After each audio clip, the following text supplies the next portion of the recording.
ಕರ್ತರ ಪರಿಶುದ್ಧ ನಾಮಕ್ಕೆ ಸ್ತೋತ್ರವಾಗಲಿ. ಹಾಂ, ಕಳೆದ ವಾರದಲ್ಲಿ ಯಾವುದು ಕುರಿತಾಗಿ ನೋಡ್ಕೊಂಡ್ವಿ? ಯಾಕೋಬನ ಕುರಿತಾಗಿ ನೋಡಿದ್ವಿ.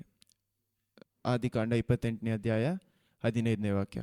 ಯಾವ ರೀತಿ ನಮ್ಮಲ್ಲಿ ಒಂದು ದೇವರ ಅಭಿಷೇಕ ಇಲ್ಲದೆ ಇರುವಾಗ ನಾವು ಯಾವ ರೀತಿ ದೇವರ ವಾಗ್ದಾನಗಳನ್ನು ನೋಡಿ ಭಯಪಡ್ತೀವಿ ಅಂತ ನೋಡಿದ್ವಿ. ಇದನ್ನೇ ನಾವು ಯಾರ ಜೊತೆ ಹೋಲಿಸಿ ನೋಡಿದ್ವಿ? ಪೇತ್ರನ ಜೊತೆ ಹೋಲಿಸಿ ನೋಡುವಾಗ ಅವರಲ್ಲಿ ಏನಿರಲಿಲ್ಲ? ಅಭಿಷೇಕ ಇರಲಿಲ್ಲ. ಆ ಕಾಲದಲ್ಲಿ ಅವ್ರಿಗೆ ಬೇಕಾದಂಥ ಒಂದು ಅಭಿಷೇಕ ಇಲ್ಲದೇ ಇದ್ದಂಥ ಕಾರಣದಿಂದ ಅವರಲ್ಲಿ ಏನಿತ್ತು? ಭಯ ಇತ್ತು. ವಿಶ್ವಾಸದಲ್ಲೇ ನಡೆದ್ರು ಅವರಲ್ಲಿ ಏನಿತ್ತು? ಭಯ. ಇವತ್ತು ನಾವು ಯಾವುದೋ ಕುರಿತಾಗಿ ನೋಡೋಣ ಅಂದರೆ, ಈ ಭಯ ಇಲ್ಲದಂತೆ ನಾವು ಯಾವ ರೀತಿ ದೇವರಲ್ಲಿ ನಡೆಯುವುದು. ನಾವು ಯಾರು ಅಂತ ನಮಗೆ ಗೊತ್ತಾದರೆ ನಮ್ಮಲ್ಲಿ ಏನಿರಲ್ಲ, ಆ ಭಯ ಇರುವುದಿಲ್ಲ. ನಾವು ಯಾವ ಜಾಗದಲ್ಲಿ ನಿಂತ್ಕೊಂಡು ಪ್ರಾರ್ಥನೆ ಮಾಡ್ತಾ ಇದ್ದೀವಿ ನಮ್ಗೇನಾಗ್ತಾ ಇಲ್ಲ. ಎಷ್ಟೋ ಜನರಿಗೆ ಏನಾಗಿಲ್ಲ, ಇನ್ನೂ ಅರ್ಥ ಆಗಿಲ್ಲ. ಹಳೆ ಒಡಂಬಡಿಕೆಯಲ್ಲಿ ಇದ್ದಂಥ ದೇವರ ಮಕ್ಕಳಿಗೂ ಹೊಸ ಒಡಂಬಡಿಕೆಯಲ್ಲಿ ಇರುವಂಥ ದೇವರ ಮಕ್ಕಳಿಗೂ ಭಾಳ ವ್ಯತ್ಯಾಸ ಇದೆ. ಈ ವ್ಯತ್ಯಾಸವನ್ನು ನಾವು ಅರ್ಥ ಮಾಡಿಕೊಳ್ಳದೆ ಹೋದರೆ ಯಾವ ರೀತಿ ಒಂದು ಸಭೆಯಲ್ಲಿ ದೇವರು ಏನಕ್ಕೋಸ್ಕರ ಎಲ್ಡರ್ಸ್ನ ಇಟ್ಟಿದ್ದಾರೆ ಮತ್ತು ಡೀಕನ್ಸ್ ಅಂತಾರೆ, ಇದೆಲ್ಲ ಏನಕ್ಕೋಸ್ಕರ ಸಭೆಗಳಲ್ಲಿದೆ? ಯಾಕೆ ಈ ಜಾಗಗಳನ್ನು ದೇವರು ನಮಗೆ ಹೊಸ ಒಡಂಬಡಿಕೆಯಲ್ಲಿ ಕೊಟ್ಟಿದ್ದಾರೆ? ಎರಡನ್ನು ನಾವು ಅರ್ಥ ಮಾಡ್ಕೊಬೇಕಾದ್ರೆ ಮೊದಲು ಎಲ್ಲಿ ಹೋಗೋಣ? ಮೊದಲನೇ ಪೇತ್ರನು 2ನೇ ಅಧ್ಯಾಯ 9ನೇ ವಾಕ್ಯ. ಮೊದಲನೇ ಪೇತ್ರನು 2ನೇ ಅಧ್ಯಾಯ 9ನೇ ವಾಕ್ಯ.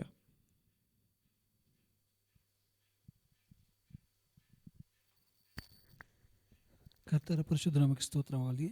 ಮೊದಲನೇ ಪೇತ್ರನು 2ನೇ ಅಧ್ಯಾಯ ವಚನ 9. ನಿಮ್ಮನ್ನು ಕತ್ತಲೆಯೊಳಗಿಂದ ಕರೆದು ತನ್ನ ಆಶ್ಚರ್ಯಕರವಾದ ಬೆಳಕಿನಲ್ಲಿ ಸೇರಿಸಿದಾತರ ಗುಣ ಅತಿಶಯಗಳನ್ನು ಪ್ರಚಾರ ಮಾಡುವವರು ಆಗುವಂತೆ ದೇವರು ಆದುಕೊಂಡ ಜನಾಂಗವು, ರಾಜವಂಶಸ್ಥರಾದ ಯಾಜಕರು, ಮೀಸಲಾದ ಜನವು. ಮೊದಲು ನೋಡಿ, ನೀವು ಯಾರು ಅಂತ ಹೇಳ್ತಾ ಇದ್ದಾರೆ. ಇನ್ನೊಂದ್ಸತಿ ಓದಿಯ ವಾಕ್ಯವನ್ನು, ತುಂಬ ಮುಖ್ಯವಾದ ವಾಕ್ಯ.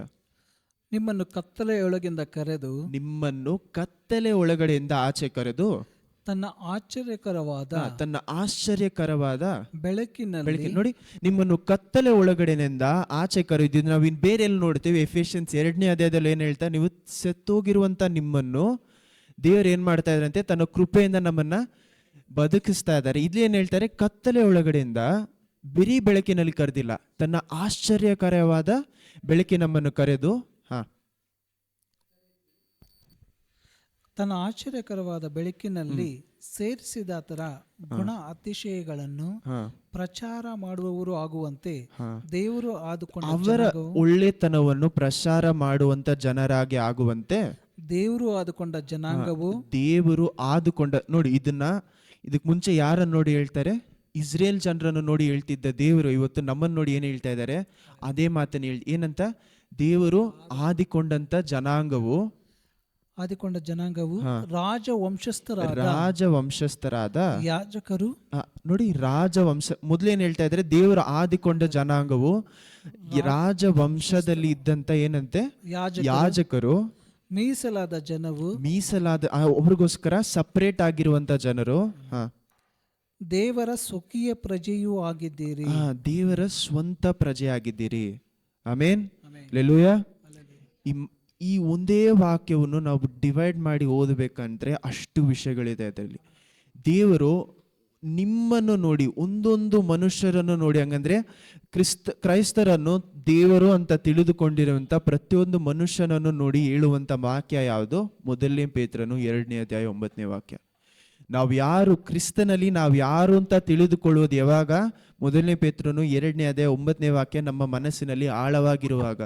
ಏನು ಹೇಳ್ತಾ ಇದ್ದೀವಿ? ನಾವು ಬರೀ ಏನೋ ಒಂದು ಕ್ರಿಸ್ತನಲ್ಲಿ ನಾವು ನಂಬಿಕೆ ಇಟ್ಟು ಏನೋ ಒಂದು ಬಾಳ್ತಾ ಇದೀವಿ ಅನ್ನೋದಲ್ಲ. ಇಲ್ಲೇನು ಹೇಳ್ತಾ ಇದ್ದಾರೆ? ನಿಮ್ಮನ್ನು ಆದಿಕೊಂಡಿರುವಂಥ ಜನಾಂಗ ಅಂತ ಹೇಳ್ತಾ ಇದ್ದಾರೆ. ದೇವರು ನಮ್ಮನ್ನು ಭೂಲೋಕದಿಂದ ಏನು ಮಾಡಿದ್ದಾರಂತೆ? ಸಪ್ರೇಟ್ ಮಾಡಿ ನಮ್ಮನ್ನು ಆದುಕೊಂಡಿದ್ದಾಗ ಇಸ್ ಚೋಸನ್ ಅಸ್ ಅಂತಾರೆ. ಒಬ್ಬರನ್ನ ದೇವರು ಒಂದು ಮನುಷ್ಯನನ್ನು ಚೂಸ್ ಮಾಡ್ತಾ ಇದ್ದಾರೆ ಅಂದರೆ, ದೇವರು ಒಂದು ಮನುಷ್ಯನನ್ನು ಆಯ್ದುಕೊಳ್ತಾ ಇದ್ದಾರೆ ಅಂದರೆ, ಅವ್ರು ಎಷ್ಟು ಯೋಚನೆ ಮಾಡಿ ಆ ಮನುಷ್ಯನ ಆಯ್ದುಕೊಂಡಿರ್ತಾರೆ. ನಿಮ್ಮ ಪ್ರತಿಯೊಬ್ಬರನ್ನು ಎಷ್ಟು ಯೋಚನೆ ಮಾಡಿ ಅವ್ರು ಏನು ಮಾಡಿರ್ತಾರೆ? ಆದುಕೊಂಡಿರ್ತಾರೆ. ಬರೀ ಆದುಕೊಂಡಿದ್ದು ಮಾತ್ರವಲ್ಲ, ನೆಕ್ಸ್ಟ್ ಏನು ಹೇಳ್ತಾ? ನೆಕ್ಸ್ಟ್ ಸೆಂಟೆನ್ಸ್ ಏನು ಹೇಳ್ತಾ ಇದೆ? ನೀವು ರಾಜವಂಶಸ್ಥರಾದ ಯಾಜಕರು, ಪ್ರೀಸ್ಟ್ಹುಡ್ ಅಂತಾರೆ. ರಾಜವಂಶದಲ್ಲಿ ಇರುವಂತ ಪ್ರೀಸ್ಟ್ಗೆ ಏನು ಹೇಳ್ತೀರಾ? ಯಾಜಕರು. ನಮಗೆ ಈ ಒಂದು ಯಾಜಕರು ಅನ್ನೋದು ನಮ್ಗೆ ಎಷ್ಟೋ ಜನರಿಗೆ ಇನ್ನೂ ಏನಾಗಿಲ್ಲ, ಕ್ಲಿಯರಾಗಿ ಅರ್ಥ ಆಗಿಲ್ಲ. ಯಾಕಂದ್ರೆ ನಾವು ಈ ರಾಜವಂಶಸ್ಥರಾದ ಯಾಜಕರು ಅಂದ್ರೆ ನಮ್ಮ ಕೆಲಸ ಏನು ನಮ್ಗೆ ಅರ್ಥ ಆಗ್ಬೇಕು. ನಾವು ಬರೀ ಯಾಜಕರು ಅಂತ, ಯಾಕಂದ್ರೆ ನೀವು ಹೀಬ್ರೂಸ್ 10ನೇ ಅಧ್ಯಾಯ ಓದಿ. ಹೀಬ್ರೂಸ್ 10ನೇ ಅಧ್ಯಾಯ, ಪೇತ್ರನಿಗೆ ಮುಂಚೆ ಬರುತ್ತೆ ನೋಡಿ. ಹೀಬ್ರೂಸ್ 10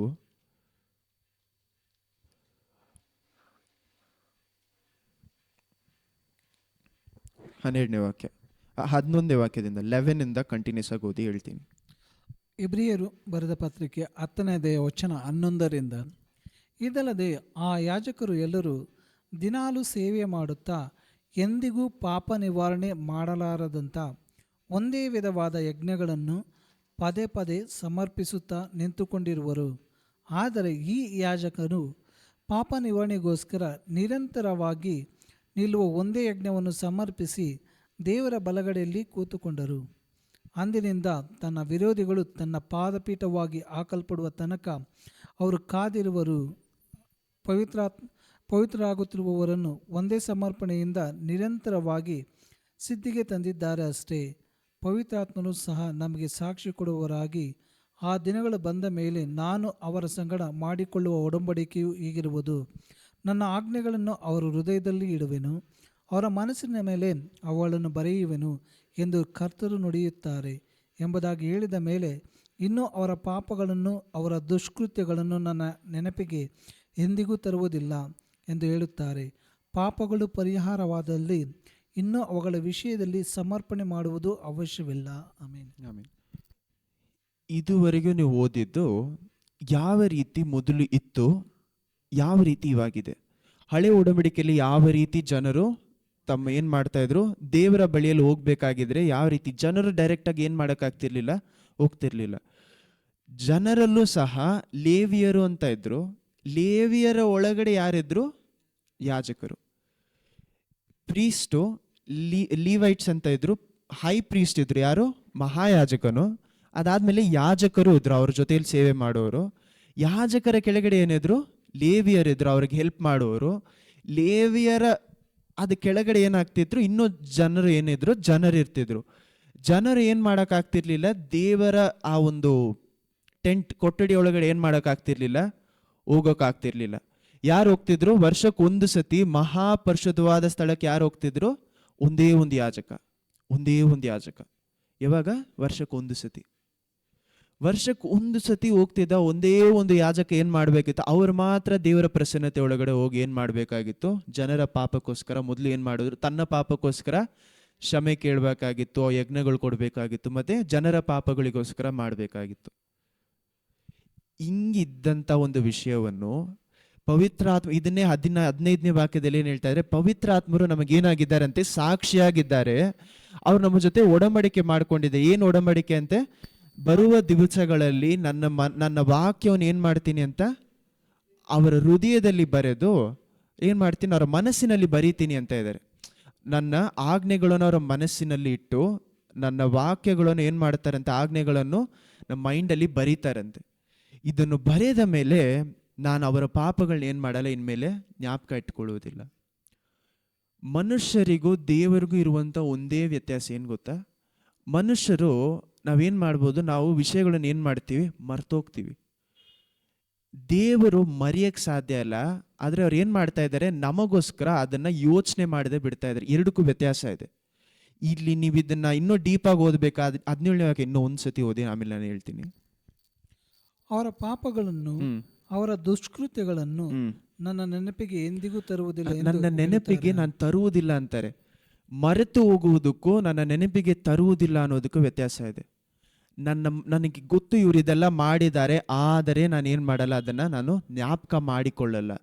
ಇದು ನಾವು ಇನ್ನೊಂದು ಕಡೆ ಎಲ್ಲಿ ನೋಡ್ಬೋದು ಅಂದರೆ, ನೋಹ ಕಾಲದಲ್ಲಿ ಆದಿಕಾಂಡದಲ್ಲಿ ನೀವೆಲ್ಲಿ ನೋಡ್ಬೋದು ಅಂದರೆ, ಅದನ್ನು ಇನ್ನೊಂದ್ಸತಿ ನಿಮ್ಗೆ ನೀವು ಓದಿದ್ರೆ ನಿಮ್ಗೆ ಅರ್ಥ ಆಗುತ್ತೆ.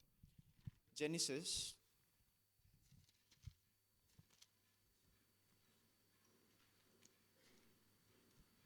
8ನೇ ಅಧ್ಯಾಯ 1ನೇ ವಾಕ್ಯ. ಇದನ್ನ ಕೈಯಲ್ಲಿ ಇಟ್ಕೊಳ್ಳಿ, ಹೀಬ್ರೋಸ್ನ. ಇದೊಂದೇ ಒಂದು ವಾಕ್ಯ ಮಾತ್ರ ಓದಿ. ಆದಿಕಾಂಡ 8ನೇ ಅಧ್ಯಾಯ ವಚನ 1. ಪ್ರಳಯದ ನೀರು ಭೂಮಿಯ ಮೇಲೆ 150 ದಿನ ಪ್ರಬಲವಾಯಿತು. ತರುವಾಯ ದೇವರು ನೋಹನನ್ನು ಅವನ ಸಂಗಡ ನಾವೆಯಲ್ಲಿದ್ದ ಎಲ್ಲ ಮೃಗ ಪಕ್ಷಿಗಳನ್ನು ನೆನಪಿಗೆ ತಂದುಕೊಂಡು ನೋಡಿ ಭೂಲೋಕದ ಮೇಲೆ ಅಷ್ಟೇ ಅಷ್ಟೇ ಅಷ್ಟೇ. ಇಲ್ಲೇನು ಹೇಳ್ತಾ ಇದ್ದಾರೆ, ದೇವರು ಏನು ಮಾಡ್ತಾ ಇದ್ದಾರೆ, ಮೊದಲು ಈ ಒಂದು ಫ್ಲಡ್ ಸಿಚುವೇಶನ್ ಏನಾಗ್ತಾ ಇದೆ, ಒಂದು ಪ್ರಳಯದ ಸಿಚುವೇಶನಲ್ಲಿ 40 ದಿವಸ ಫುಲ್ ಏನಾಗ್ತಾ ಇದೆ, ಮಳೆ ಬುಗ್ಗೆಗಳೆಲ್ಲ ಓಪನ್, ಫುಲ್ ಪ್ರಳಯ. ಇಂಥ ಸ್ಥಳದಲ್ಲಿ 8ನೇ ಅಧ್ಯಾಯ 1ನೇ ವಾಕ್ಯ ಏನು ಹೇಳ್ತಾ ಇದೆ, ನೋವಾನು ಮತ್ತು ಅವನ ಜೊತೆಲಿದ್ದಂಥ ಅನಿಮಲ್ಸ್ ಅವ್ರ ಫ್ಯಾಮಿಲಿ ಎಲ್ಲವನ್ನು ಏನು ಮಾಡಿಲ್ಲ ಅಂತೆ ದೇವರು ನೆನಪಿಗೆ ತಂದುಕೊಂಡ್ರು ಅಂತ ಹೇಳ್ತಾ ಇದ್ದಾರೆ. ನೆನಪಿಗೆ ತರುವುದಂದ್ರೆ ದೇವರು ಮರ್ತೋಗಿಲ್ಲ ಅಂತ ಅರ್ಥ. ದೇವರಿಗೆ ಮರೆಯೋದಕ್ಕೆ ಸಾಧ್ಯ ಇಲ್ಲ. ಎಲ್ಲೂ ಬೈಬಲಲ್ಲಿ ದೇವರು ಮರ್ತೋಗ್ತಾರೆ ಅಂತ ಹೇಳಿಲ್ಲ, ನೆನಪಿಗೆ ತರುವುದಿಲ್ಲ ಅಂತ ಹೇಳ್ತಾರೆ. ಚೆನ್ನಾಗಿ ನೋಟ್ ಮಾಡಿ ನೋಡಿ, ಮನುಷ್ಯರು ಮರೆತು ಹೋಗ್ತೀವಿ, ದೇವ್ರು ಏನು ಮಾಡ್ತಾರೆ, ತನ್ನ ನೆನಪಿಗೆ ಅದನ್ನು ತರುವುದಿಲ್ಲ. ಅವರ ನೆನಪಿಗೆ ಅದು ತರದೇ ಇರುವುದಕ್ಕೆ ಕಾರಣ ಏನು, ಓದಿ ಆ ವಾಕ್ಯ, ನೀವು ಕಂಟಿನ್ಯೂಸ್ ಆಗಿ ಓದಿದ್ರೆ ನಿಮ್ಗೆ ಅರ್ಥ ಆಗುತ್ತೆ. 18ನೇ ವಾಕ್ಯದಲ್ಲಿ ನೋಡಿ, ಯಾಕಂದ್ರೆ ಎಲ್ಲಾ ಪಾಪಗಳು ನೀವು ಓದಿ 18 ನಿಮ್ಮ ಮನಸ್ಸಿನಲ್ಲಿ ಓದ್ಕೊಳ್ಳಿ. ನೋಡಿ, ಎಲ್ಲಾ ಪಾಪಗಳಿಗೂ ಒಂದೇ ಸತಿ ಏನಾಗಿದೆ ಅಂತೆ, ಒಂದೇ ಸತಿ ಪಾಪ ನಿವಾರಣೆ ಮಾಡಿದಾರಂತೆ. ಆ ಒಂದು ಕಾರಣದಿಂದ ಎಷ್ಟೋ ಸತಿ ದೇವ್ರು ಏನ್ ಮಾಡ್ತಾ ಇದ್ದಾರೆ, ನಮ್ಮನ್ನು ಎಷ್ಟು ಶಿಕ್ಷಣೆ ಕೊಡಬೇಕೋ ಅದನ್ನೇನ್ ಮಾಡ್ತಾ ಇಲ್ಲ, ದೇವರು ನಮಗೆ ಕೊಡ್ತಾ ಇಲ್ಲ. ಇದು ನಾವಿನ್ನೂ ಸ್ವಲ್ಪ ಮುಂದೆ ಅರ್ಥ ಮಾಡ್ಕೊಳ್ಳೋಣ. ಅದಕ್ಕೆ ಮುಂಚೆ 19ನೇ ವಾಕ್ಯ ಓದಿ, 20ನೇ ವಾಕ್ಯ ಓದಿ. ಹೀಗಿರುವಲ್ಲಿ ಸಹೋದರರೇ, ಯೇಸು ನಮಗೋಸ್ಕರ ಪ್ರತಿಷ್ಠಿಸಿದ ಜೀವವುಳ್ಳ ಹೊಸ ದಾರಿಯಲ್ಲಿ ಅವರ ರಕ್ತದ ಮೂಲಕ ಅವರ ಶರೀರವೆಂಬ ತೆರೆಯ ಮುಖಾಂತರ ದೇವರ ಸಮಕ್ಷಮದಲ್ಲಿ ಪ್ರವೇಶಿಸುವುದಕ್ಕೆ ನಮಗೆ ಧೈರ್ಯ ಉಂಟಾಯಿತು. ದೇವರ ಮನೆಯ ಮೇಲೆ ಅಧಿಕಾರಿಯಾಗಿರುವ ಶ್ರೇಷ್ಠರಾದ ಯಾಜಕರು ನಮಗೆ ಇದ್ದಾರೆ. ಆದ ಕಾರಣ ನೀನು ಅಪರಾಧಿ ಎಂದು ನಮ್ಮ ಮನಸ್ಸು ನಮಗೆ ಸಾಕ್ಷಿ ಹೇಳದಂತೆ ನಾವು ಹೃದಯವನ್ನು ಪ್ರೋಕ್ಷಿಸಿಕೊಂಡು ದೇಹವನ್ನು ತಿಳಿನಿಂದ ತೊಳೆದುಕೊಂಡು ಪರಿಪೂರ್ಣವಾದ ನಂಬಿಕೆಯುಳ್ಳವರಾಗಿಯೂ ಯಥಾರ್ಥ ಹೃದಯವುಳ್ಳವರಾಗಿಯೂ ದೇವರ ಬಳಿಗೆ ಬರೋಣ. ಆಮೆನ್. ಒಂದು ನಿಮಿಷ ಇಲ್ಲಿ ನೋಡಿ, ಮೊದಲು ಏನು ಹೇಳ್ತಾ ಇದ್ದಾರೆ, ನಮ್ಮನ್ನು ಈ ಒಂದು ಒಂದು ಪರಿಶುದ್ಧವಾದ ಸ್ಥಳಕ್ಕೊಳಗಡೆ ಏನು ಮಾಡ್ತಾ ಇದ್ದಾರೆ ಅಂತ ದೇವ್ರು ನಮ್ಮನ್ನ ಕರೆದುಕೊಂಡು ಹೋಗ್ತಾ ಇದ್ದಾರೆ. ಈ ಪರಿಶುದ್ಧವಾದ ಸ್ಥಳವನ್ನು ಎಷ್ಟೋ ಸತಿ ಹೇಳಿರ್ತೀವಿ, ಏನು ದೇವರು ಅಲ್ಲಿ ಮಾತ್ರ ಬರೀ ಮಹಾಯಾಜಕರು ಮಾತ್ರ ಹೋಗ್ತಾ ಇದ್ರು ಎಕ್ಸೆಟ್ರಾ ಎಕ್ಸೆಟ್ರಾ ಅಂತ. ಆದರೆ ಆ ಸ್ಥಳಕ್ಕೆ ಒಂದು ಪ್ರಾಬ್ಲಮ್ ಅಂದಾಗ ನಾವು ಇದನ್ನ ಇನ್ನೂ ಸ್ವಲ್ಪ ಡೀಪಾಗಿ ನಾವು ಯಾವ ಜಾಗದ ಒಳಗಡೆ ಹೋಗ್ತಾ ಇದ್ದೀವಿ, ಅದೆಷ್ಟು ಪರಿಶುದ್ಧವಾದ ಜಾಗ ಅಂತ ನಾವೇನು ಮಾಡಬೇಕು, ಅರ್ಥ ಮಾಡಿಕೊಳ್ಳದೆ ಹೋದರೆ ನಮ್ಮಿಂದ ಏನು ಮಾಡೋಕ್ಕಾಗಲ್ಲ. ಇದೊಂದು ಇಷ್ಟು ದೊಡ್ಡ ವಿಷಯ ಅಂತ ನಮ್ಮಿಂದ ಏನು ಮಾಡೋಕ್ಕಾಗಲ್ಲ, ಅರ್ಥ ಆಗಲ್ಲ ನಮಗೆ. We cannot comprehend how big this is. ಅಂದರೆ ನಾವು ಇದನ್ನು ಎಷ್ಟು ದೊಡ್ಡ ವಿಷಯ, ಮಹಾಪರಿಶುದ್ಧವಾದ ಸ್ಥಳದ ಒಳಗಡೆ ದೇವರ ಪ್ರಸನ್ನತೆ, ಹಂಗಂದ್ರೆ ದೇವರ ಆಸನದ ಮುಂದೆ ಹೋಗಿ ನಾವು ನಿಂತ್ಕೊಳ್ಳೋದು ಅನ್ನೋದಿನೋ ಎಷ್ಟು ದೊಡ್ಡ ವಿಷಯ ಅಂತ ನಮಗೇನಾಗಲ್ಲ, ಅರ್ಥ ಆಗಲ್ಲ. ನಾವು ಎಲ್ಲಿ ಅರ್ಥ ಮಾಡ್ಕೊಬೋದು ಅಂದರೆ, ನಂಬರ್ಸ್ ಅರಣ್ಯಕಾಂಡ, ನಂಬರ್ಸ್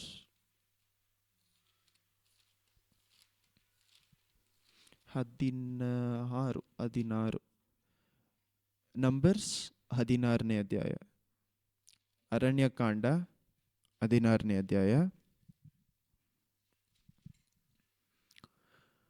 1, 2, 3 ಓದಿ. ಮೊದಲು ನಿಮ್ಗೆ ಏನಂತ ಅರ್ಥ ಆಗಲಿ. 1, 2, 3 ಓದಿ. ಅರಣ್ಯಕಾಂಡ 16ನೇ ಅಧ್ಯಾಯ ವಚನ 1, 2, 3. ಲೇವಿಯ ಮರಿಮಗನು ಕೆಹಾತನ ಮೊಮ್ಮಗನು ಇಚ್ಚರ್ನ ಮಗನು ಆದ ಕೊರಹನು ಅವನನ್ನಲ್ಲದೆ ರೂಬೇನ್ ಕುಲದವರಲ್ಲಿಯೂ ಎಲಿಯಾಬನ ಮಕ್ಕಳಾದ ದಾತಾನ್, ಅಭಿರಾಮರು, ಪೆಲೆತನ ಮಗನಾದ ಓನನು ಮತ್ತು ಸಮೂಹದರಲ್ಲಿ ಮುಖ್ಯಸ್ಥರಾಗಿಯೂ ಆಲೋಚನಾಕರ್ತರಾಗಿಯೂ ಹೆಸರುಗೊಂಡವರಾಗಿ ಇದ್ದ 250 ಮಂದಿ ಇಸ್ರಾಯೇಲರು ಮೋಶೆಗೆ ವಿರುದ್ಧವಾಗಿ ತಿರುಗಿಬಿದ್ದರು.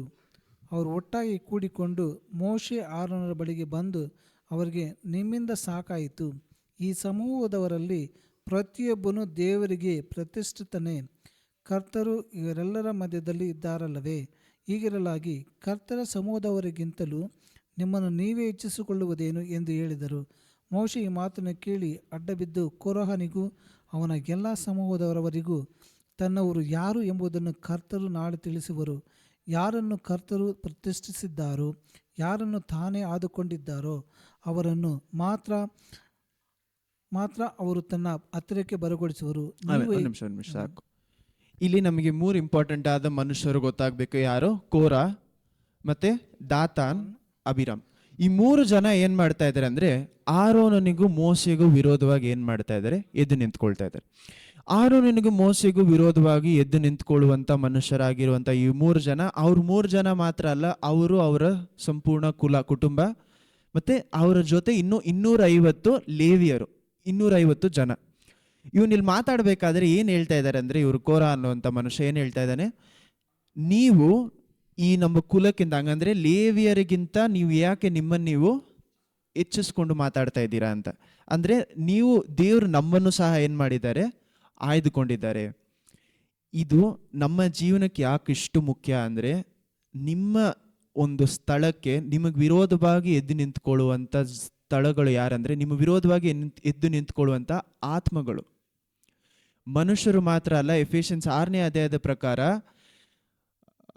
You do not just fight against flesh and blood, ಅಂದ್ರೆ ಮನುಷ್ಯರ ವಿರೋಧವಾಗಿ ಮಾತ್ರ ನೀವು ಏನ್ ಮಾಡ್ತಾ ಇಲ್ಲ, ಹೋರಾಡ್ತಾ ಇಲ್ಲ. ಯಾವುದಕ್ಕೆ ವಿರೋಧವಾಗಿ ಹೋರಾಡ್ತಾ ಇದ್ದೀರಾ, ಪರಲೋಕದಲ್ಲಿ ಇರುವಂತ, ಪರಲೋಕದಲ್ಲಿ ಅಂದ್ರ ಸ್ಕೈಗೆ ಏನ್ ಹೇಳ್ತೀರಾ, ಆಕಾಶ ಮಂಡಲದಲ್ಲಿ ಇರುವಂತ ದುಷ್ಟಾತ್ಮಗಳಿಗೆ ವಿರೋಧವಾಗಿ ನೀವು ಏನ್ ಮಾಡ್ತಾ ಇದ್ದೀರಾ ಅಂತೆ, ಹೋರಾಡ್ತಾ ಇದ್ದೀರಾ.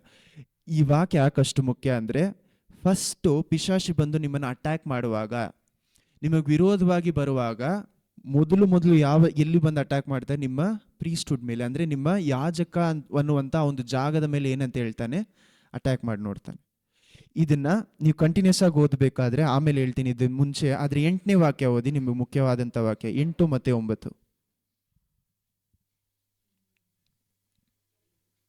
ಮೋಶೆ ಕೋರಹನಿಗೆ, ಲೇವಿಯರೇ ಕೇಳಿರಿ, ಇಸ್ರಾಯೇಲ ದೇವರು ಅವರ ಸಮೂಹದಿಂದ ನಿಮ್ಮನ್ನು ಪ್ರತ್ಯೇಕಿಸಿ ತನ್ನ ಗುಡಾರದ ಪರಿಚರ್ಯವನ್ನು ಮಾಡಲು, ಸರ್ವ ಸಮೂಹದವರಿಗೋಸ್ಕರ ಸೇವೆಯನ್ನು ಮಾಡಲು ಕೋರಹನೇ, ನಿನ್ನನ್ನು ನಿನ್ನ ಕುಲದವರ ಲೇವಿಯರನ್ನು ತನ್ನ ಹತ್ತಿರ ಇಟ್ಟುಕೊಂಡದ್ದು ಅಲ್ಪ ಕಾರ್ಯವೆಂದು ನಿಮಗೆ ಕಾಣುತ್ತದೋ? ಯಾಜಕರು ನಿಮಗೆ ಆಗಬೇಕೆಂದು ಕೋರುತ್ತೀರಾ? ನೀನು ನಿನ್ನ ಸಮೂಹದವರೆಲ್ಲರೂ ಕರ್ತನಿಗೆ ವಿರೋಧವಾಗಿ ಕೂಡಿಕೊಂಡವರು, ಆರೋನಿಗೆ ವಿರೋಧವಾಗಿ ಗುಣಗುಟ್ಟುವುದೇನು ಎಂದು ಹೇಳಿದನು. 11 ಓದಿದ್ರಾ? 11. ಓಕೆ, ಇವಾಗ ಇಲ್ಲಿ ಅವ್ರಿಗೇನು, ಇವಾಗ ಈ ಕೋರ ಅನ್ನುವಂಥ ಮನುಷ್ಯನಿಗೋ 3-4 ಜನರಿಗೋ ಅವರ ಕುಲಕ್ಕೂ ಈ 250 ಜನರಿಗೂ ಏನು ಬೇಕಾಗಿತ್ತು, ನಾವು ಬರೀ ಲೇವಿಯರಾಗಿರುವುದು ಮಾತ್ರ ಬೇಡ, ನಮಗೇನು ಬೇಕು, ಯಾಜಕರಾಗೂ ಸಹ ನಾವಿರಬೇಕು. ನೀವು ಮಾತ್ರ ಯಾಕೆ ನಮ್ಮ ಮೇಲೆ ಯಾಜಕರಾಗಿರ್ಬೇಕು? ಯಾಕಂದ್ರೆ ಆರೋನನನ್ನ ಮಹಾಯಾಜಕನಾಗಿ ಮಾಡಿಸಿದ್ದೆ ಯಾರು? ಮೋಸೆ. ದೇವರು ಮಾಡಿಸಿದ್ರು, ಆದ್ರೆ ಮೋಸೆ ಮೂಲಕ ಮಾಡಿಸಿದ್ರು ಯಾಜಕನಾಗಿ. ಈ ಒಂದು ಸಿಚುವೇಶನ್ ಇರಬೇಕಾದ್ರೆ ಇವರೆಲ್ಲ ಏನ್ ಹೇಳ್ತಾರೆ, ಲೇವಿಯರೆಲ್ಲ ಬಂದು ಏನ್ ಹೇಳ್ತಾ ಇದ್ದಾರೆ, ನೀವು ಮಾತ್ರ ಹೆಂಗೆ ಯಾಜಕನಾಗಿರ್ಬೋದು, ನಾವು ಸಹ ದೇವ್ರು ನಮ್ಮನ್ನು ಸಹ ಆಯ್ದುಕೊಂಡಿದ್ದಾರೆ, ನಾವು ಏನಾಗಿರ್ತೀವಿ, ಯಾಜಕರಾಗಿರ್ತೀವಿ. ನೀವು ಮಾತ್ರ ಹೆಂಗೆ ನಮಗಿಂತ ಮೇಲಾಗಿರ್ಬೋದು ಅಂತ ಇವರು ಹೋಗಿ ಏನ್ ಮಾಡ್ತಾರೆ, ಜಗಳ ಆಡ್ತಾ ಇದ್ದಾರೆ, ಮುಂದೆ ಹೋಗಿ ನಿಂತ್ಕೊಳ್ತಾ ಇದ್ದಾರೆ. ಅಂತ ಸ್ಥಳದಲ್ಲಿ ಮೋಸೆ ಏನಂತ ಹೇಳ್ತಾ ಇದ್ದಾರೆ, ಆರೋನನನ್ನು ದೇವರು ಏನ್ ಮಾಡಿದ್ದಾರೆ, ಆದುಕೊಂಡಿದ್ದಾರೆ. ಅಂಥ ಮನುಷ್ಯನಿಗೆ ವಿರೋಧವಾಗಿ ನೀವು ಯಾವ ರೀತಿ ನಿಂತ್ಕೊಳ್ಬೋದು? ಸಭೆಗಳಲ್ಲಿ, ಎಷ್ಟೋ ಸಭೆಗಳಲ್ಲಿ ಇವತ್ತೂ ಸಹ ಏನಾಗ್ತಾ ಇದೆ, ಸೇವಕರ ವಿರೋಧವಾಗಿಯೂ ದೇವರ ಜನರ ವಿರೋಧವಾಗಿ ಏನ್ ಮಾಡ್ತಾರೆ, ಒಬ್ರಿಗೊಬ್ರು ಏನ್ ಮಾಡ್ತಾ ಇರ್ತಾರೆ, ಜಗಳ ಆಡ್ತಾ ಇರ್ತಾರೆ, ಎದ್ದು ನಿಂತ್ಕೊಳ್ತಾ ಇರ್ತಾರೆ. ಯಾಕಂದ್ರೆ ಇದೇ ಮೊದಲನೇ ಪೇತ್ರನು 2ನೇ ಅಧ್ಯಾಯ 13ನೇ ವಾಕ್ಯ ಓದಿ ಒಂದ್ಸತಿ. ಇದು ಹಿಂಗೆ ಇಟ್ಕೊಳ್ಳಿ, ಮೊದಲನೇ ಪೇತ್ರನು 2ನೇ ಅಧ್ಯಾಯ 13ನೇ ವಾಕ್ಯ.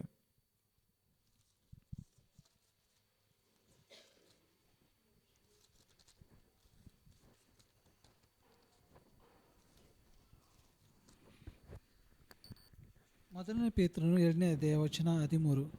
ಮನುಷ್ಯರು ನೇಮಿಸಿರುವ ಯಾವ ಅಧಿಕಾರಕ್ಕಾದರೂ ಕರ್ತನ ನಿಮಿತ್ತವಾಗಿ ಅಧೀನರಾಗಿರ್ರಿ. ಕಂಟಿನ್ಯೂ ಮಾಡಿ. 14. ಅರಸನು ಸರ್ವಾಧಿಕಾರಿ ಅಂತಲೂ ಬೇರೆ ಅಧಿಪತಿಗಳು ಕೆಟ್ಟ ನಡತೆಯುಳ್ಳವರನ್ನು ದಂಡಿಸುವುದಕ್ಕೂ ಒಳ್ಳೆ ನಡತೆಯುಳ್ಳವರನ್ನು ಪ್ರೋತ್ಸಾಹಪಡಿಸುವುದಕ್ಕೂ ಅರಸನಿಂದ ಕಳಿಸಲ್ಪಟ್ಟವರೆಂತಲೂ ತಿಳಿದವರಿಗೆ ಅಧೀನರಾಗಿರ್ರಿ. ತಿಳಿಯದೆ ಮಾತಾಡುವ ಮೂಢ ಜನರ ಬಾಯನ್ನು ನೀವು ಒಳ್ಳೆ ನಡತೆಯಿಂದ ಕಟ್ಟಬೇಕೆಂದು ದೇವರ ಚಿತ್ತ. ಸ್ವತಂತ್ರರಂತೆ ನಡೆದುಕೊಳ್ಳಿರಿ, ಆದರೆ ಕೆಟ್ಟತನವನ್ನು ಮರೆಮಾಡುವುದಕ್ಕೆ ನಿಮ್ಮ ಸ್ವಾತಂತ್ರ್ಯವನ್ನು ಉಪಯೋಗಿಸಬೇಡಿರಿ. ನೀವು ದೇವರ ದಾಸರಾಗಿದ್ದೀರಲ್ಲ, ಎಲ್ಲರನ್ನೂ ಸನ್ಮಾನಿಸಿರಿ, ಸಹೋದರರನ್ನು ಪ್ರೀತಿಸಿರಿ, ದೇವರಿಗೆ ಭಯಪಡಿರಿ, ಅರಸನನ್ನು ಸನ್ಮಾನಿಸಿರಿ, ಸೇವಕರೇ ನಿಮ್ಮ ಆಮೇಲೆ ಸಾಕು. ಇಲ್ಲೇನು ಹೇಳ್ತಾ ಇದ್ದಾರೆ ಅಂದ್ರೆ, ಯಾವ ಅರಸನನ್ನು ನೋಡಿ ಇವ್ರು ಮರ್ಯಾದೆ ಕೊಡು ಅಂತ ಹೇಳ್ತಾ ಇದ್ದಾರೆ ಗೊತ್ತಾ? ಯಾರು ಕ್ರಿಸ್ತನಿಗೆ ವಿರೋಧವಾಗಿ ಕಂಪ್ಲೀಟ್ ಆಗಿದ್ರೋ ಅಂತ ಅರಸನನ್ನು ನೋಡಿ ಪೇತ್ರನ್ ಏನ್ ಬರೀತಾ ಇದ್ದಾರೆ ಗೊತ್ತಾ? ಸನ್ಮಾನ ಕೊಡಿ, ಯಾಕಂದ್ರೆ ದೇವರು ಅವರನ್ನ ಅಂತ ಜಾಗದಲ್ಲಿ ಇಟ್ಟಿದ್ದಾರೆ. ತಿಮೋತಿಯಲ್ಲೂ ಸಹ ಪೌಲು ತಿಮೋತಿಗೆ ಬರೆಯುವಾಗ ಏನಂತ ಹೇಳ್ತಾರೆ? ನಿಮ್ಮ ಇರುವಂತ ಸರ್ಕಾರದಲ್ಲಿ ಕೆಲಸ ಮಾಡುವಂತವರಿಗಾಗ್ಲಿ ರಾಜನಿಗಾಗ್ಲಿ ಏನಾಗಿರಿ, ಒಳಪಡಿ, ಏನ್ ಮಾಡಿ ಅಂತ ಹೇಳ್ತಾ ಇದ್ದಾರೆ. ಅವ್ರಿಗೆ ಏನ್ ಮಾಡಬೇಡಿ, ಅವ್ರಿಗೆ ವಿರೋಧವಾಗಿ ಮಾತಾಡಬೇಡಿ. ಯಾವ ಒಂದೇ ಒಂದು ಸ್ಥಳದಲ್ಲಿ ನಾವು ಎಲ್ಲಿ ಅವ್ರಿಗೆ ವಿರೋಧವಾಗಿ ಮಾತಾಡ್ಬೋದು ಅಂದ್ರೆ, ಅವ್ರ ವಿರೋಧವಾಗಿ ಅಂದ್ರೆ ಅವ್ರು ಹೇಳುವುದಕ್ಕೆ ಆಪೋಸಿಟ್ ಆಗಿ ನಾವು ಎಲ್ಲಿ ನಡಿಬೋದು ಅಂದ್ರೆ, ದೇವರು ಹೇಳುವಂತ ಒಂದು ವಿಷಯಕ್ಕೆ ವಿರೋಧವಾಗಿ ಅವ್ರು ಮಾಡು ಅಂತ ಹೇಳುವಾಗ ಮಾತ್ರ. ಇದಕ್ಕೆ ಬೆಸ್ಟ್ ಎಕ್ಸಾಂಪಲ್ ಯಾರಂದ್ರೆ ಶಾಡ್ರಾಕ್, ಮೇಷಕ್, ಅಬೇದ್ನೆಗೋ. ಅವ್ರು ಹೋಗಿ ಅಲ್ಲಿ ಅದೇನು ಹೇಳ್ತಾರೆ, ರಾಜ ಏನು ಹೇಳ್ತಾರೆ, ನೀವು ಈ ಒಂದು ವಿಗ್ರಹಕ್ಕೆ ನೀವು ಅಡ್ಡ ಬೀಳದೆ ಹೋದ್ರೆ ಏನ್ ಮಾಡ್ತೀನಿ ಅಂತ ಹೇಳ್ತಾರೆ, ನಿಮ್ಮನ್ನ ಬೆಂಕಿಯಲ್ಲಿ ಹಾಕ್ತೀನಿ. ಅಲ್ಲಿ ಅವ್ರು ಏನ್ ಮಾಡಲ್ಲ, ಬಾರೋ ಹೋಗುವಂತ ರಾಜನ ಹತ್ರ ಮಾತಾಡಲ್ಲ, ಮರ್ಯಾದೆ ಕೊಡದೆ ಮಾತಾಡಲ್ಲ. ಅವ್ರೇನಂತಾರೆ, ರಾಜನೇ ಅರಸನೇ ಏನಂತ ಹೇಳ್ತಾರೆ, ನೀವು ಹೇಳುವುದು ಹಿಂಗಿರ್ಲಿ, ನಾವು ಶತ್ರು ಸಾಯ್ತೀವಿ ಆದ್ರೆ ನಾವು ಈ ಕೆಲಸವನ್ನು ಮಾಡಲ್ಲ ಅಂತ. ಅಲ್ಲೂ ಸಹ ಅವ್ರು 3 ಜನ ಅವನು ದೇವರಿಗೆ ವಿರೋಧವಾಗಿ ಅವನು ಹೇಳಿದ್ರು ಸಹ ಅವ್ರು ಏನ್ ಮಾಡಿಲ್ಲ, ಮರ್ಯಾದೆಯನ್ನು ಬಿಟ್ಟು ಏನ್ ಮಾಡಿಲ್ಲ, ಮಾತಾಡಿಲ್ಲ. ಆದ್ರೆ ಇವತ್ತು ಸಭೆಗಳಲ್ಲಾಗ್ಲಿ ಬೇರೆ ಎಂತ ಜಾಗಗಳಲ್ಲಾಗ್ಲಿ ಕ್ರಿಸ್ತರು ಏನ್ ಮಾಡ್ತಾ ಇದೀವಿ, ಮರ್ಯಾದೆ ಇಲ್ಲದೆ ಎಷ್ಟೋ ಸತಿ ನಾನೇ ಕೇಳಿಸ್ಕೊಳ್ತೀನಿ, ಪೊಲಿಟಿಷಿಯನ್ಸ್ ವಿರೋಧವಾಗಲಿ ನಮಗ್ ಮೇಲೆ ದೇವರು ಆಳ್ವಿಕೆ ಮಾಡ್ಲಿ ಅಂತ ಹೇಳಿರುವಂತ ಜನರಿಗೆ ವಿರೋಧವಾಗಿ ಏನ್ ಮಾಡ್ತಾ ಇರ್ತಾರೆ, ಕೆಟ್ಟದಾಗ ಮರ್ಯಾದೆ ಕೊಡದೆ ಮಾತಾಡ್ತಾರೆ. ಯಾಕೆ? ಅವ್ರೇನೋ ನಂಬ್ತಾರೆ, ಅವ್ರು ಬೇರೇನೋ ವಿಷಯವನ್ನು ಹೇಳ್ತಾರೆ ಅನ್ನೋಂಥ ಒಂದು ಕಾರಣಕ್ಕೋಸ್ಕರ ಇವ್ರೇನ್ ಮಾಡ್ತಾರೆ, ವಿರೋಧವಾಗಿ ಮಾತಾಡ್ತಾರೆ, ಕೆಟ್ಟ ಮಾತುಗಳನ್ನು ಮಾತಾಡ್ತಾರೆ. ಆದರೆ ದೇವರ ವಾಕ್ಯದ ಪ್ರಕಾರ ನಾವು ಯಾವ ರೀತಿ ನಡ್ಕೊಬೇಕು, ಅವರಿಗೆ ಮರ್ಯಾದೆ ಕೊಟ್ಟು ಸನ್ಮಾನ ಕೊಟ್ಟು ಅವ್ರು ಹೇಳುವಂಥ ವಿಷಯವನ್ನು ನಾವು ಏನು ಮಾಡಬೇಕಂತೆ, ಕೀಳ್ಪಡೆದು ನಡೆ ಅಂತ ಹೇಳ್ತಾ ಇದ್ದಾರೆ. ಇದನ್ನು ನೀವು ಸಭೆಯಲ್ಲೂ ಸಹ ನೋಡಬೇಕಾದ್ರೆ ಎಫಿಷಿಯನ್ಸ್ 4ನೇ ಅಧ್ಯಾಯ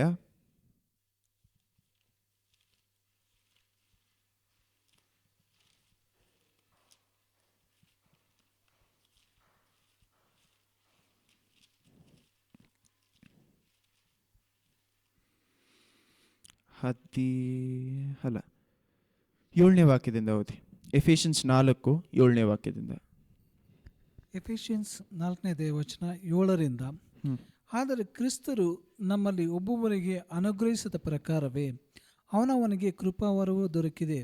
ಆದುದರಿಂದ ಅವರು ಉನ್ನತ ಸ್ಥಾನಕ್ಕೆ ಏರಿದಾಗ ತಾವು ಜಯಿಸಿದ್ದ ಬಹುಜನರನ್ನು ಸೆರೆ ಹಿಡಿಕೊಂಡು ಹೋಗಿ ಮನುಷ್ಯರಿಗೆ ದಾನಗಳನ್ನು ಮಾಡಿದರು ಎಂಬುದಾಗಿ ಪ್ರವಾದಿಯು ಹೇಳುತ್ತಾನೆ. ಏರಿ ಹೋದನು ಎಂದು ಹೇಳಿದರಲ್ಲಿ ಭೂಮಿಯ ಅಧೋಭಾಗಕ್ಕೆ. 11ನೇ ವಾಕ್ಯ ಓದಿ ಸಾಕು. 11-12. ಅವರು ಕೆಲವರನ್ನು ಅಪೋಸ್ತಲರನ್ನಾಗಿಯೂ, ಕೆಲವರನ್ನು ಪ್ರವಾದಿಗಳನ್ನಾಗಿಯೂ, ಕೆಲವರನ್ನು ಸುವಾರ್ತಿಕರನ್ನಾಗಿಯೂ, ಕೆಲವರನ್ನು ಸಭಾಪಾಲಕರನ್ನಾಗಿಯೂ, ಉಪದೇಶಗಳನ್ನಾಗಿಯೂ ಅನುಗ್ರಹಿಸಿದರು. ನಾವೆಲ್ಲರೂ ನಂಬಿಕೆಯಿಂದಲೂ ದೇವಕುಮಾರನ ವಿಷಯವಾದ ಜ್ಞಾನದಿಂದಲೂ ಉಂಟಾಗುವ ಐಕ್ಯವನ್ನು ಹೊಂದಿ ಪ್ರವೀಣತೆಗೆ ಬಂದವರಾಗಿ ಕ್ರಿಸ್ತನ ಪರಿಪೂರ್ಣತೆ ಎಂಬ ಪ್ರಮಾಣವನ್ನು ಮುಟ್ಟುವ ತನಕ ದೇವ ಜನರನ್ನು ಯೋಗ್ಯ ಸ್ಥಿತಿಗೆ ತರುವ ಕೆಲಸಕ್ಕೋಸ್ಕರವೂ ಸಭೆಯ ಸೇವೆಗೋಸ್ಕರವೂ ಕ್ರಿಸ್ತನ ದೇಹವು ಅಭಿವೃದ್ಧಿಯಾಗುವುದಕ್ಕೋಸ್ಕರವೂ ಅವರು ಇವರನ್ನು ಅನುಗ್ರಹಿಸಿದರು. ಮೊದಲು ನೋಡಿ 7ನೇ ವಾಕ್ಯದಲ್ಲಿ ಏನು ಹೇಳ್ತಾ ಇದ್ದಾರೆ, ಒಬ್ಬೊಬ್ಬರಿಗೂ ಅವರವರ ಕೆಲಸಕ್ಕೆ ತಕ್ಕಂತ ಏನ್ ಕೊಡ್ತಾ ಇದಾರಂತೆ, ಗಿಫ್ಟ್ ಕೊಡ್ತಾ ಇರಂತೆ ದೇವರು. 7ನೇ ವಾಕ್ಯದಲ್ಲಿ ಹೇಳಿದಂತ ಅದೇ ಪೌಲು 11ನೇ ವಾಕ್ಯದಲ್ಲಿ ಏನಂತ ಬರೀತಾ ಇದ್ದಾರೆ, ಒಬ್ಬೊಬ್ಬರನ್ನು ದೇವರು ಏನಕ್ಕೋಸ್ಕರ ಕರೆದಿದ್ದಾರಂತೆ, ಒಬ್ಬರನ್ನು ಪ್ರವಾದಿಯಾಗಿಯೂ, ಒಬ್ಬರನ್ನು ಸುವಿಶೇಷ ಸಾಲುವರಾಗಿಯೂ, ಒಬ್ಬರನ್ನು ಅಪೋಸ್ತಲರಾಗಿಯೂ, ಒಬ್ಬರನ್ನು ಸೇವೆ ಮಾಡುವಂತವರಾಗಿಯೂ ಮತ್ತೆ ಬೋಧಕರನ್ನಾಗಿಯೂ ಕರೆದಿದ್ದಾರೆ ಅಂತಿದೆ. ಈ ಒಂದು ಡಿಫ್ರೆಂಟ್ ರೋಲ್ಸ್ನ ಒಬ್ಬೊಬ್ಬರಿಗೂ ದೇವರು ಏನ್ ಮಾಡಿದ್ದಾರೆ, ಕೊಟ್ಟಿದ್ದಾರೆ. ಏನಕ್ಕೋಸ್ಕರ ಕೊಟ್ಟಿದ್ದಾರೆ ಅಂತ 12ನೇ ವಾಕ್ಯದಲ್ಲಿ ಹೇಳ್ತಾ ಇದ್ದಾರೆ ನೋಡಿ. ಏನಕ್ಕೋಸ್ಕರ ಪ್ರತಿಯೊಬ್ಬರಿಗೂ ದೇವರು ಆ ಪ್ರತಿಯೊಂದು ಸಭೆಯಲ್ಲೂ ಅವ್ರವ್ರಿಗೊಂದು ಕೆಲಸ ಕೊಟ್ಟಿರ್ತಾರೆ. ಏನಕ್ಕೋಸ್ಕರ ಕೊಟ್ಟಿದ್ದಾರೆ ಅಂತ ಏನಕ್ಕೋಸ್ಕರ ಹೇಳ್ತಾ ಇದ್ದಾರೆ, ಒಂದೊಂದಾಗಿ ಓದಿ. 12ನೇ ವಾಕ್ಯ. ದೇವ ಜನರನ್ನು ಯೋಗ್ಯ ಸ್ಥಿತಿಗೆ ತರುವ, ದೇವ ಜನರನ್ನು ಯೋಗ್ಯ ಹಂಗಂದ್ರೆ ಯೇಸು ಕ್ರಿಸ್ತುವಿನ ಆ ಒಂದು ಸ್ಥಳಕ್ಕೆ ತರುವ, ಯೋಗ್ಯ ಸ್ಥಿತಿಗೆ ತರುವ ಕೆಲಸಕ್ಕೋಸ್ಕರ. ಮೊದಲು ಏನೇ, ದೇವ ಜನರನ್ನು ಯೋಗ್ಯ ಸ್ಥಿತಿಗೆ ತರುವಂತ ಕೆಲಸಕ್ಕೋಸ್ಕರನು, ಸಭೆಯ ಸೇವೆಗೋಸ್ಕರ, ಸಭೆಯ ಸೇವೆಗೋಸ್ಕರನು, ಕ್ರಿಸ್ತನ ದೇಹವು ಕ್ರಿಸ್ತನ ದೇಹವು ಅಭಿವೃದ್ಧಿಯಾಗುವುದಕ್ಕೋಸ್ಕರವು ಅಭಿವೃದ್ಧಿ ಆಗೋದಕ್ಕೋಸ್ಕರನು ಅವರು ಇವರನ್ನು ಅನುಗ್ರಹಿಸಿದರು. ಅವರು ಯಾರು? ಯೇಸು ಕ್ರಿಸ್ತು ಇವರನ್ನು ಅನುಗ್ರಹಿಸಿದರು. ನಿಮ್ಮ ಮೇಲೆ ಸೇವಕರಾಗಿರುವಂತ ಪ್ರತಿಯೊಬ್ಬರು ಏನಕ್ಕೋಸ್ಕರ ದೇವರು ಅನುಗ್ರಹಿಸಿದ್ದಾರೆ? ನಿಮ್ಮನ್ನು ಬೆಳೆಸುವುದಕ್ಕೋಸ್ಕರ. ಯಾವುದಕ್ಕೋಸ್ಕರ? ನಿಮ್ಮನ್ನು ಯೋಗ್ಯ ಸ್ಥಿತಿಗೆ ತರುವುದಕ್ಕೋಸ್ಕರನೋ ಕ್ರಿಸ್ತನ ಆ ಒಂದು complete stature, to come to complete stature ಅಂತ 13ನೇ ವಾಕ್ಯ ಅನ್ನೋದಿ.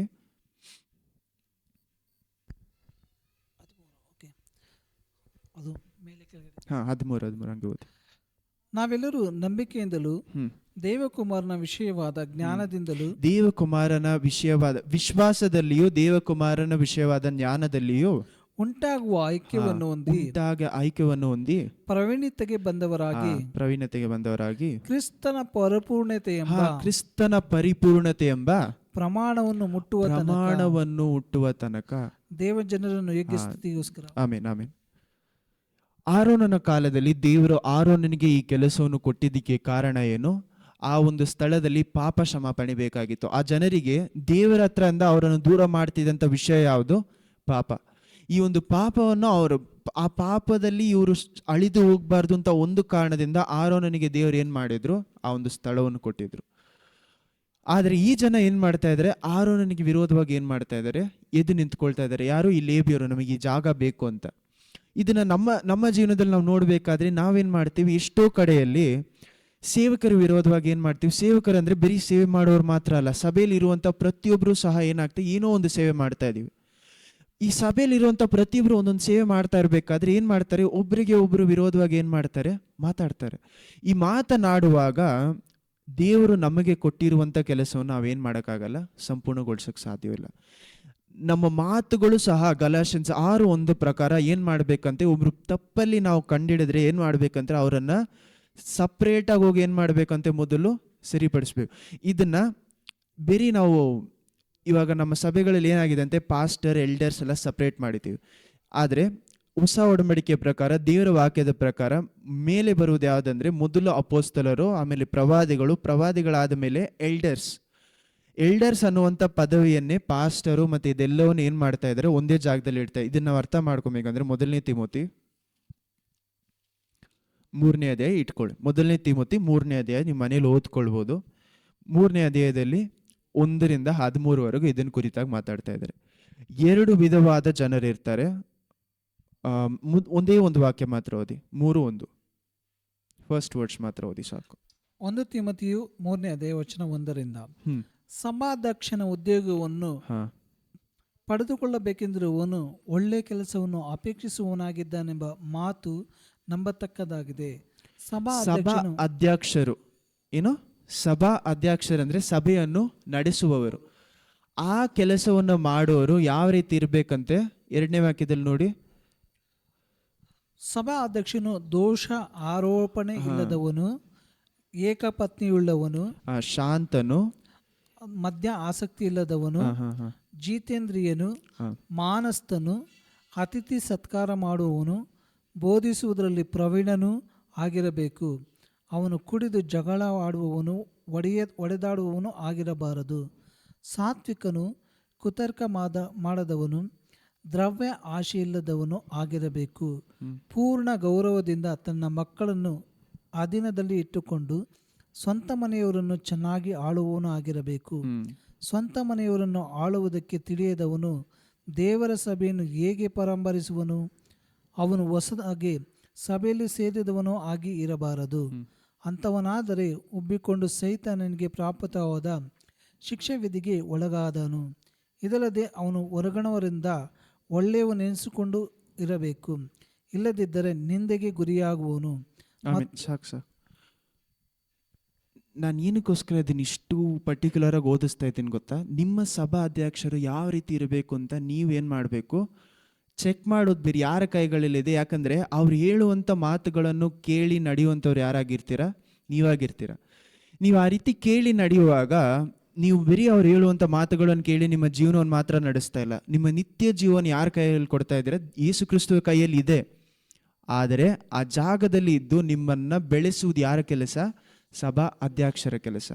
ಸಭಾ ಅಧ್ಯಕ್ಷರಿಗೆ ಹೆಲ್ಪ್ ಮಾಡೋದು ಯಾರ ಕೆಲಸ? 8ನೇ ವಾಕ್ಯದಲ್ಲಿದೆ ನೋಡಿ. ಅದೇ ರೀತಿಯಾಗಿ ಸಭೆ ಸೇವಕರು ನೋಡಿ, ಸಾಕು ಇದು ನೀವು ಮನೇಲಿ ಓದ್ಕೊಳ್ಳಿ ಸಭೆ ಸೇವಕರ ಬಗ್ಗೆ.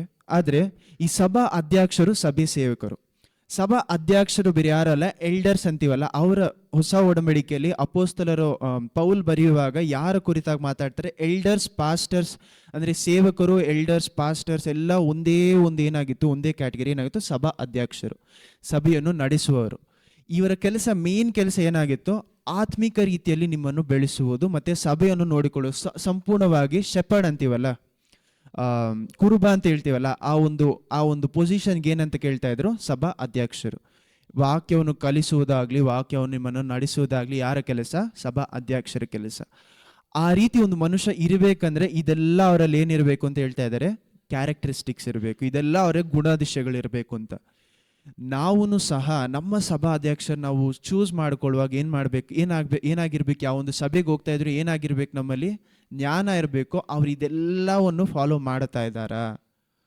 ಅವರಿಗೆ ಇದು ಮಾತ್ರ ಅಲ್ಲ, ಅವ್ರು ಏನು ಹೇಳ್ತಾರೆ? ಅವರು ಆಚೆಗಡನೆ ಏನಾಗಿರ್ಬೇಕು? ಮರ್ಯಾದೆ ಉಳ್ಳುವಂಥ ಮನುಷ್ಯರಾಗಿರ್ಬೇಕು, ಇದಿರಬೇಕು, ಅದಿರಬೇಕು ಅಂತ. ಇಷ್ಟು ವಿಷಯಗಳಲ್ಲಿ ಅವರಲ್ಲಿ ಕೊರತೆನೇ ಇರಲ್ಲ ಅಂತ ನಾನು ಹೇಳ್ತಾ ಇಲ್ಲ. ಆದರೆ ನಿಮಗೆ ಸಿಗಬೇಕಾಗಿರುವಂಥ ವಾಕ್ಯ, ಅವರು ವಾಕ್ಯದಲ್ಲಿ ಪಳಗಿದಾರಾ? ಅಥವಾ ಇವಾಗ ತಾನೇ ಕ್ರಿಸ್ತನನ್ನು ಹೊಸದಾಗಿ ತಿಳಿದುಕೊಂಡು, ಇದೆಲ್ಲ ನಾವೇನು ಮಾಡಬೇಕು? ಅರ್ಥ ಮಾಡ್ಕೊಳ್ಬೇಕು. ಇದನ್ನು ನಾವು ಅರ್ಥ ಮಾಡಿಕೊಳ್ಳದೆ ನಾವೇನು ಮಾಡ್ತೀವಿ? ನಾವು ಸಭೆಯನ್ನು ಏನು ಮಾಡ್ತೀವಿ? ಸಭೆಗೆ ಹೋಗ್ತಾ ಇದ್ದೀವಿ, ಸಭೆ ಇಂಥರಲ್ಲಿ ಪ್ರಾಬ್ಲಮ್ ಅಂದಾಗ ಏನು ಮಾಡಬೇಕು ಅಂತ ಹೇಳ್ತಾ ಇದೆ ದೇವರ ವಾಕ್ಯದ ಪ್ರಕಾರ. ಮತ್ತೆ 17ನೇ ಅಧ್ಯಾಯ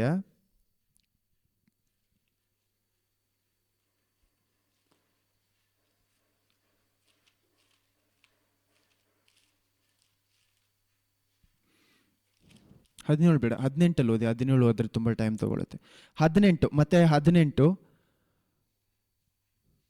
15ನೇ ವಾಕ್ಯದಿಂದ ಓದಿ. ಮತ್ತಾಯ ಬರೆದ ಪತ್ರಿಕೆ 18ನೇ ಅಧ್ಯಾಯ ವಚನ 15ರಿಂದ. ತಪ್ಪು ಮಾಡಿದರೆ, ಇದಲ್ಲದೆ ನಿನ್ನ ಸಹೋದರನು ತಪ್ಪು ಮಾಡಿದರೆ ನೀನು ಹೋಗಿ ಅವನು ಇಬ್ಬರು ಇರುವಾಗ ಅವನ ತಪ್ಪನ್ನು ಅವನಿಗೆ ತಿಳಿಸು. ಅವನು ನಿನ್ನ ಮಾತನ್ನು ಕೇಳಿದರೆ ನಿನ್ನ ಸಹೋದರನನ್ನು ಸಂಪಾದಿಸಿಕೊಂಡಿರುವಿ.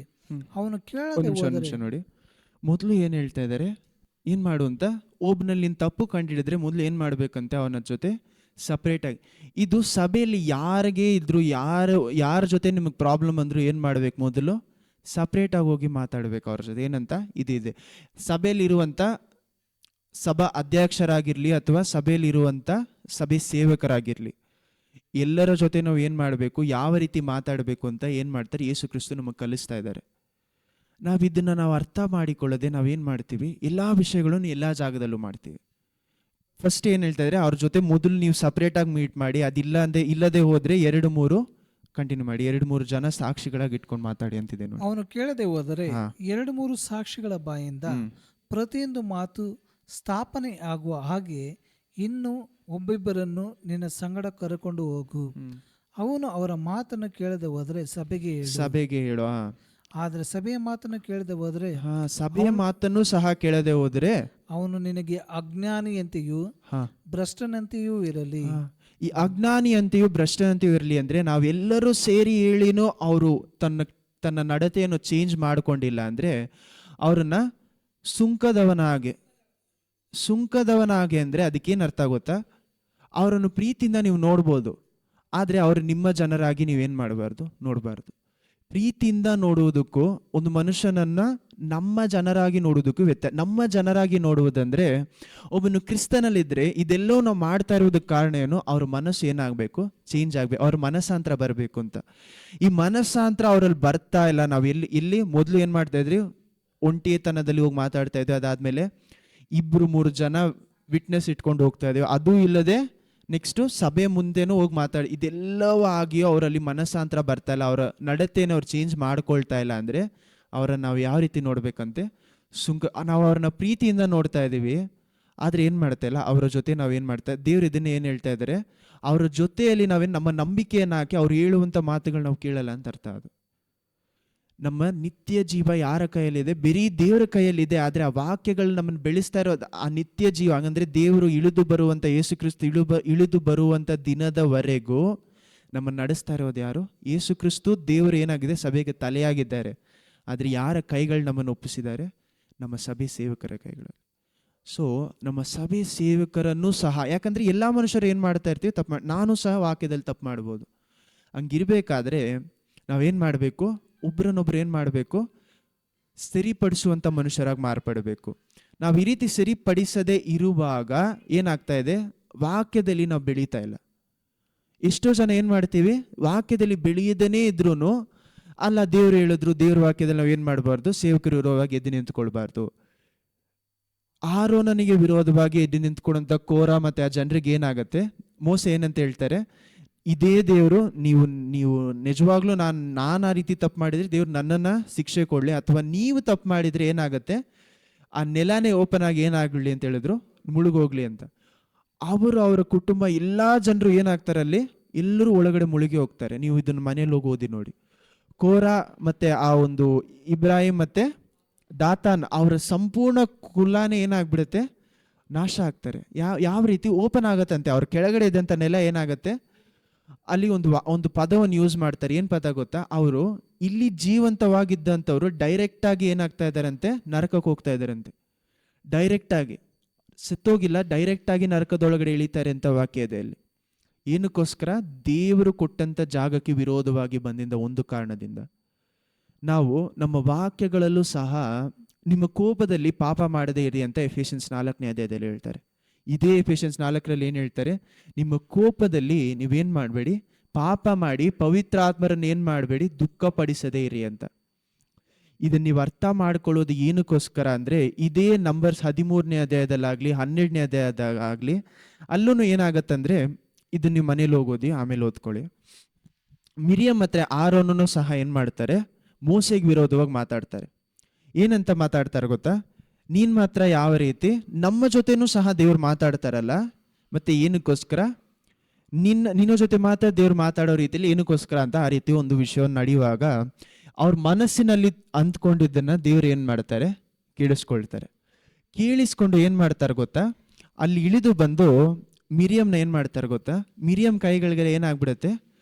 ರೋಗ ಬರುತ್ತೆ, ಕುಷ್ಠರೋಗ ಬಂದ್ಬಿಡುತ್ತೆ. ಏನಕ್ಕೆ? ಮಿರಿಯಂಗೆ ಯಾರು ವಿರೋಧವಾಗಿ ಮಾತಾಡಿದ ಕಾರಣದಿಂದ?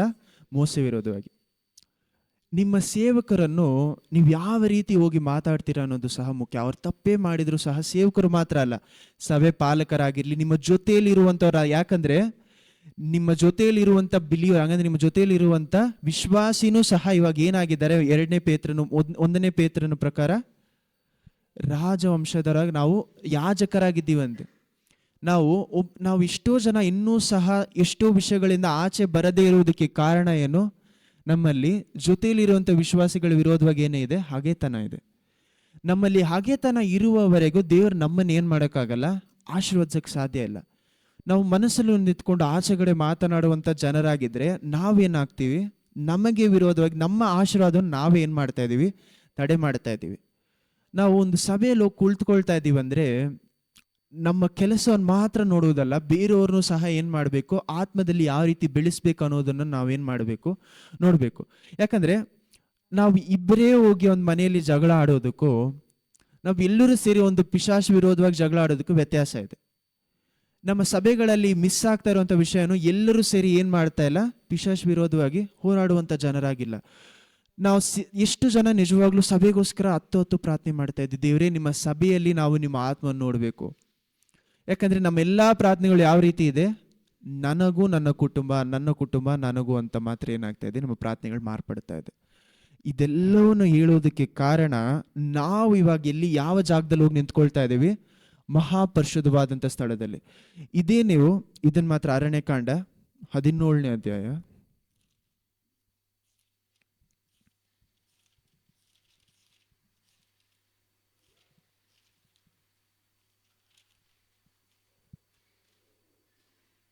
16 ಬರುತ್ತೆ ನೋಡಿ. 41ರಿಂದ ಓದಿ. ಅರಣ್ಯಕಾಂಡ 14ನೇ ವಚನ 41ರಿಂದ. ಮರುದಿನ ಇಸ್ರಾಯೇಲರು ಸರ್ವಸಮೂಹದವರು ಮೋಶೆ ಆರೋನರ ಮೇಲೆ ಗುಣಗುಟ್ಟುತ್ತಾ, ನೀವೇ ಕರ್ತರ ಜನರನ್ನು ಸಾಯಿಸಿದ್ರಿ ಎಂದು ಹೇಳುವವರಾದರು. ಸಮೂಹದವರೆಲ್ಲರೂ ಹೀಗೆ ಮೋಶೆ ಆರೋನರಿಗೆ ವಿರೋಧವಾಗಿ ಕೂಡಿದ್ದಾಗ ದೇವ ದರ್ಶನದ ಗುಡಾರದ ಕಡೆಗೆ ನೋಡಲಾಗಿ, ಆಹಾ, ಮೇಘವು ಅದನ್ನು ಮುಚ್ಚಿಕೊಂಡಿತು ಮತ್ತು ಕರ್ತನ ತೇಜಸ್ಸು ಹೊಳೆಯಿತು. ಮೋಶೆ ಆರೋನರು ದೇವದರ್ಶನದ ಗುಡಾರದ ಮುಂಭಾಗಕ್ಕೆ ಬಂದಾಗ ಕರ್ತರು ಮೋಶೆಗೆ, ನೀವಿಬ್ಬರು ಸಮೂಹದಲ್ಲಿ ಇರದೆ ಬೇರೆ ನಿಲ್ಲಬೇಕು, ನಾನು ಒಂದು ಕ್ಷಣದಲ್ಲಿ ಅವರನ್ನು ಭಸ್ಮ ಮಾಡಿಬಿಡುತ್ತೇನೆ ಎಂದು ಹೇಳಿದರು. ಆಗ ಮೋಶೆ ಆರೋನರು ಅಡ್ಡಬಿದ್ದರು ಮತ್ತು ಮೋಶೆ ಆರೋನಿಗೆ ಕರ್ತರಿಗೆ ಕೋಪ ಉಂಟಾಗಿ ಈ ಜನರೊಳಗೆ ಘೋರ ವ್ಯಾಧಿ ಪ್ರಾರಂಭವಾಯಿತು. ಓಕೆ, ಒಂದು ನಿಮಿಷ. ಇದನ್ನ ಎಷ್ಟೋ ಜನ ಮಿಸ್ಯೂಸ್ ಮಾಡೋದು ಎಲ್ಲಿ ಗೊತ್ತಾ? ಸೇವಕರ ವಿರೋಧವಾಗಿ ಮಾತಾಡ್ಬಿಟ್ರೆ ಇದಾಗ್ಬಿಡತ್ತೆ ಅಂತ ಹೇಳ್ತಾರೆ. ಏನಂತ? ಸೇವಕರಿಗೆ ವಿರೋಧವಾಗಿ ದೇವರು ಆಯ್ದುಕೊಂಡಿರುವಂಥ ಸೇವಕರ ವಿರೋಧವಾಗಿ ಇದೆಲ್ಲ ಮಾಡಿದ್ರೆ ನಿಮಗೆ ರೋಗ ಬರ್ಬೋದು, ಅದು ಬರ್ಬೋದು, ಇದು ಬರ್ಬೋದು ಅಂತ. ಇದನ್ನ ಹೌದು, ನಾವು ಸೇವಕರ ವಿರೋಧವಾಗಿ ಮರ್ಯಾದೆ, ಸೇವಕರು ಮಾತ್ರ ಅಲ್ಲ, ದೇವರು ಆಯ್ದುಕೊಂಡಿರುವಂಥ ಜನರು ಯಾರು ಬೇಕಾದ್ರೆ ಇರ್ಬೋದು. ಯಾಕಂದ್ರೆ ಒಬ್ಬನು ರಾಜನಾಗುವುದು ನಾವು ಎಲೆಕ್ಟ್ ಮಾಡುವುದರಿಂದ ಮಾತ್ರ ಅಲ್ಲ ಅಂತೆ. ದೇವರ ವಾಕ್ಯದಲ್ಲಿ ಏನು ಹೇಳ್ತಾರೋ ಗೊತ್ತಾ? ಒಬ್ಬರು ರಾಜರ ಆ ಸ್ಥಳದಲ್ಲಿ ಹೋಗೋದಕ್ಕೆ ಕಾರಣ ದೇವರು ಅವರನ್ನು ಆಯ್ದುಕೊಂಡಿದ್ದಂತೆ. ಎಂಥ ಮನುಷ್ಯರಾಗೇ ಇರ್ಬೋದು, ನಮಗೆ ಮೇಲೆ ದೇವರು ಒಬ್ಬನ ಇಟ್ಟಿದ್ದಾರೆ ಅಂದರೆ ಅದು ಯಾರು ಮಾಡಿರುವಂಥ ಕೆಲಸ?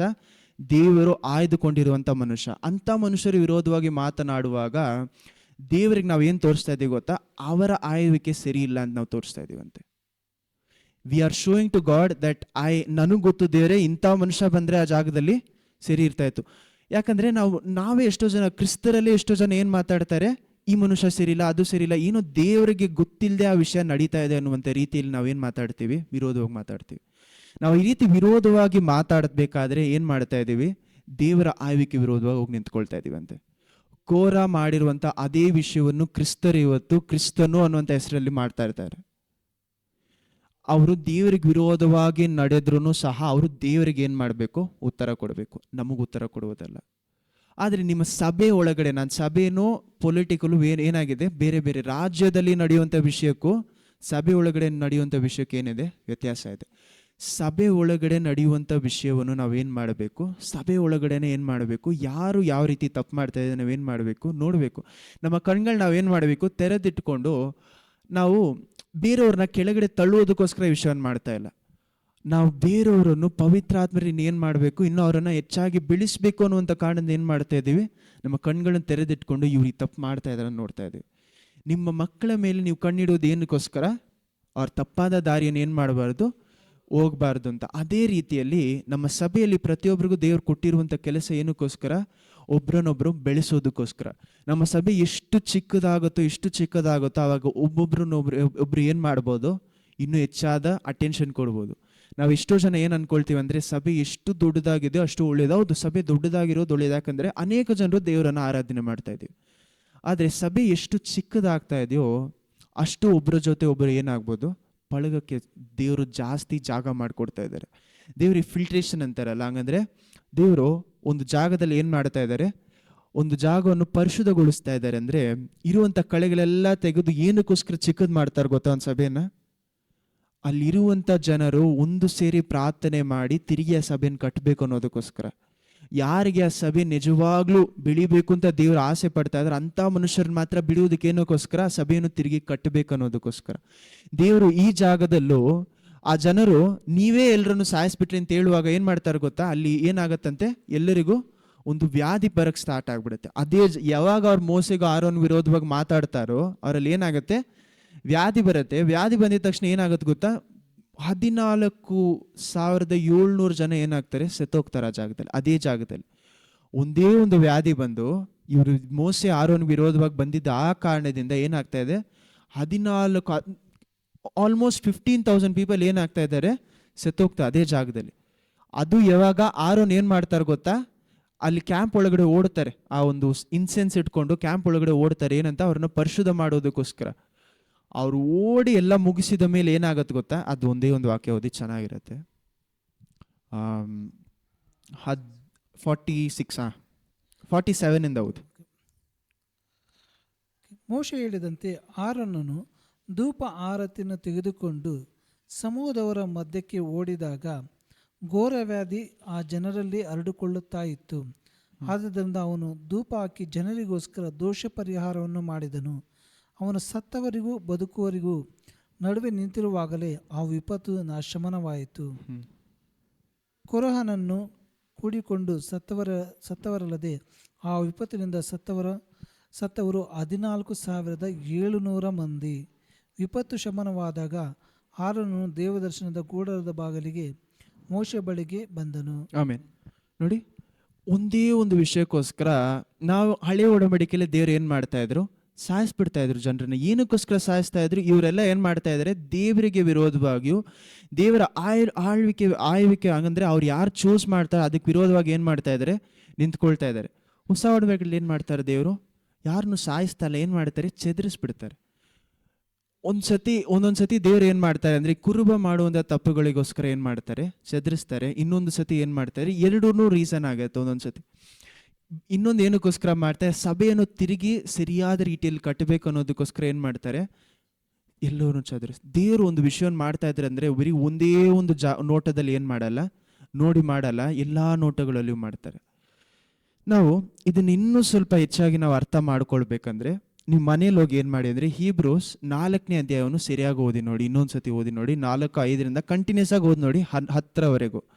ಯಾವ ರೀತಿ ನಾವು ದೇವರ ಸ್ಥಳದ ಒಳಗಡೆ ಇವಾಗ ಹೋಗೋಕ್ಕೆ ಸಾಧ್ಯ ಅಂತ ನೀವು ಅರ್ಥ ಮಾಡ್ಕೊಳ್ತೀರ. ಇವತ್ತು ನಾನು ಹೇಳಿರೋದೆಲ್ಲಾನು ಒಂದೊಂದು ಪಾಯಿಂಟಾಗಿ ನೀವು ಇಟ್ಕೊಳ್ಳಿ ಅಷ್ಟೇ. ಇದು ನಾನು ಫುಲ್ಲಾಗಿ ಯಾವುದೋ ಎಕ್ಸ್ಪ್ಲೇನ್ ಮಾಡೋಕೆ ಹೋಗಿಲ್ಲ, ಯಾಕಂದರೆ ಮನೇಲಿ ಹೋಗಿ ಓದಿ ಈ ವಿಷಯವನ್ನೆಲ್ಲ. ನಾವು ಇವತ್ತಿನ ಟಾಪಿಕ್ ಇಷ್ಟೇ, ನಾವು ಯಾವ ರೀತಿ ದೇವರ ಆಯ್ಕೆ ವಿರೋಧವಾಗಿ ಹೋಗೋದಂತೆ, ಅವ್ರು ಚೂಸ್ ಮಾಡಿರುವಂಥ ಮನುಷ್ಯರು ವಿರೋಧವಾಗಿ ಹೋಗೋದಂತೆ. ಯಾಕಂದರೆ ಬರೀ ಸೇವಕರು ಮಾತ್ರ ದೇವ್ರು ಚೂಸ್ ಮಾಡಿರುವಂಥ ಮನುಷ್ಯರಲ್ಲ. ಯಾಕಂದರೆ ಎಷ್ಟೋ ಮನೆಗಳನ್ನ ನೋಡ್ತೀವಿ, ಏನು ಮಾಡ್ತಾರೆ, ಒಬ್ರಿಗೊಬ್ರು ಏನು ಮಾಡ್ತಾರೆ, ವಿರೋಧವಾಗಿ ಹೋರಾಡುವಾಗ ಏನು ಹೇಳ್ತಾರೆ, ಓ ದೇವ್ರು ನನ್ನನ್ನು ಇದು ಮಾಡ್ಕೊಂಡಿದ್ದಾರೆ, ನೀನು ನನಗೆ ವಿರೋಧವಾಗಿ ಬರ್ಬೋದು. ಅಥವಾ ಅವ್ರು ಏನು ಮಾಡ್ತಾರೆ, ಓ ದೇವ್ರು ನಾನು ಸಹ ಕ್ರಿಸ್ತನ ನಂಬ್ಕೊಂಡ್ಬಂದಿದ್ದೀನಿ, ನನಗೆ ವಿರೋಧವಾಗಿ ನೀವು ಬರ್ಬೋದಾ ಅಂತ ದೇವ್ರು ಅವರನ್ನು ಚೂಸ್ ಮಾಡಿರೋದನ್ನೇ ಇಟ್ಕೊಂಡು ಏನು ಮಾಡ್ತಾ ಇರ್ತಾರೆ. ಇದನ್ನೇ ಇವಾಗ ಹೊಸ ಒಡಂಬಡಿಕೆಯಲ್ಲಿ ದೇವ್ರು ಏನು ಹೇಳ್ತಾ ಇದ್ರೆ, ಪೇತ್ರನಲ್ಲಿ ನಾವು ಇವಾಗ ಓದುವಾಗ ಏನು ಹೇಳಿದ್ರು, ಎಲ್ಲರನ್ನೂ ಸಹ ನಾವು ಆಯ್ದುಕೊಂಡಿರುವಂಥ ಜನಾಂಗ ಏನಾಗಿದ್ದೀವಂತೆ, ರಾಯಲ್ ಪ್ರೀಸ್ಟ್ಹುಡ್, ಯಾಜಕರ ಒಳಗಡೆನೆ ಒಂದು ಮನಸ್ಸು ಇಲ್ಲದೆ ಇದ್ದರೆ ನಾವು ದೇವರ ಸ್ಥಳದಲ್ಲಿ ಹೋಗಿ ಆರಾಧನೆ ಮಾಡೋಕ್ಕೆ ಸಾಧ್ಯನಾ? ಯಾಕಂದರೆ ಬರೀ ನಾವು ಎಷ್ಟೋ ಜನ ಏನು ಯೋಚನೆ ಮಾಡ್ತೀವಿ, ಸೇವಕರು ಸರಿಯಾಗಿದ್ರೆ ನಾವು ಆರಾಧನೆ ಮಾಡಿಬಿಡ್ಬೋದು, ಸೇವಕರು ಸರಿಯಾಗಿದ್ರೆ ಇದನ್ನ ಆದರೆ ದೇವರ ವಾಕ್ಯದ ಪ್ರಕಾರ ಎಲ್ಲರೂ ಏನಾಗಿದ್ದೀವಿ, ಯಾಜಕರಾಗಿದ್ದೀವಿ, ರಾಜನ ಯಾಜಕರಾಗಿದ್ದೀವಿ. ನಮ್ಮ ಮಹಾಯಾಜಕನು ಯಾರಾಗಿದ್ದಾರೆ, ಯೇಸು ಕ್ರಿಸ್ತು. ಹಿಂದೆಗಡೆ ನಾವು ಏನಾಗಿದ್ದೀವಿ, ಯಾಜಕರಾಗಿದ್ದೀವಿ. ನಾವೆಲ್ಲರೂ ಯಾಜಕರಾಗಿರುವಾಗ ಎಲ್ಲ ಯಾಜಕರು ಪರಿಶುದ್ಧವಾಗಿಲ್ಲದೆ ಹೋದರೆ ಯಾವ ರೀತಿ ಎಲ್ಲರೂ ಹೋಗಿ ಆರಾಧನೆ ಮಾಡ್ಬೋದು? ಸೊ ನಿಮ್ಮ ಪರಿಶುದ್ಧತೆಯಿಂದ, ನೀವು ಪರಿಶುದ್ಧವಾಗಿಲ್ಲದೆ ಇರೋದ್ರಿಂದ ಬೇರೆ ಯಾರು ಆರಾಧನೆ ಮಾಡೋಕ್ಕೆ ಸಾಧ್ಯ ಆಗ್ತಾ ಇಲ್ಲ.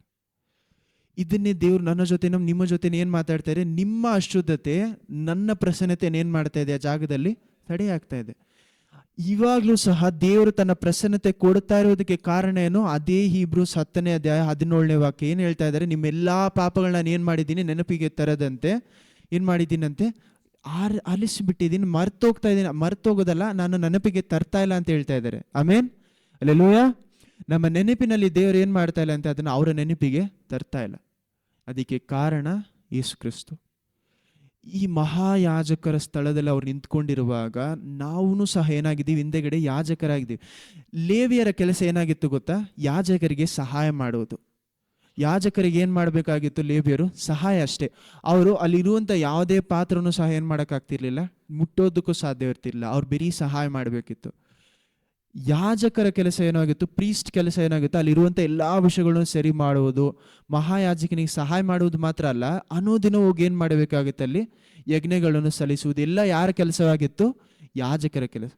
ನಮ್ಮ ಕೆಲಸವನ್ನು ನಾವು ಮಾಡದೇ ಇರುವಾಗ, ಹಂಗಿದ್ದುವಾಗಲೂ ಸಹ ಮಹಾಯಾಜಕರು ತನ್ನ ಕೆಲಸವನ್ನು ಏನು ಮಾಡ್ತಾ ಇದ್ದಾರೆ.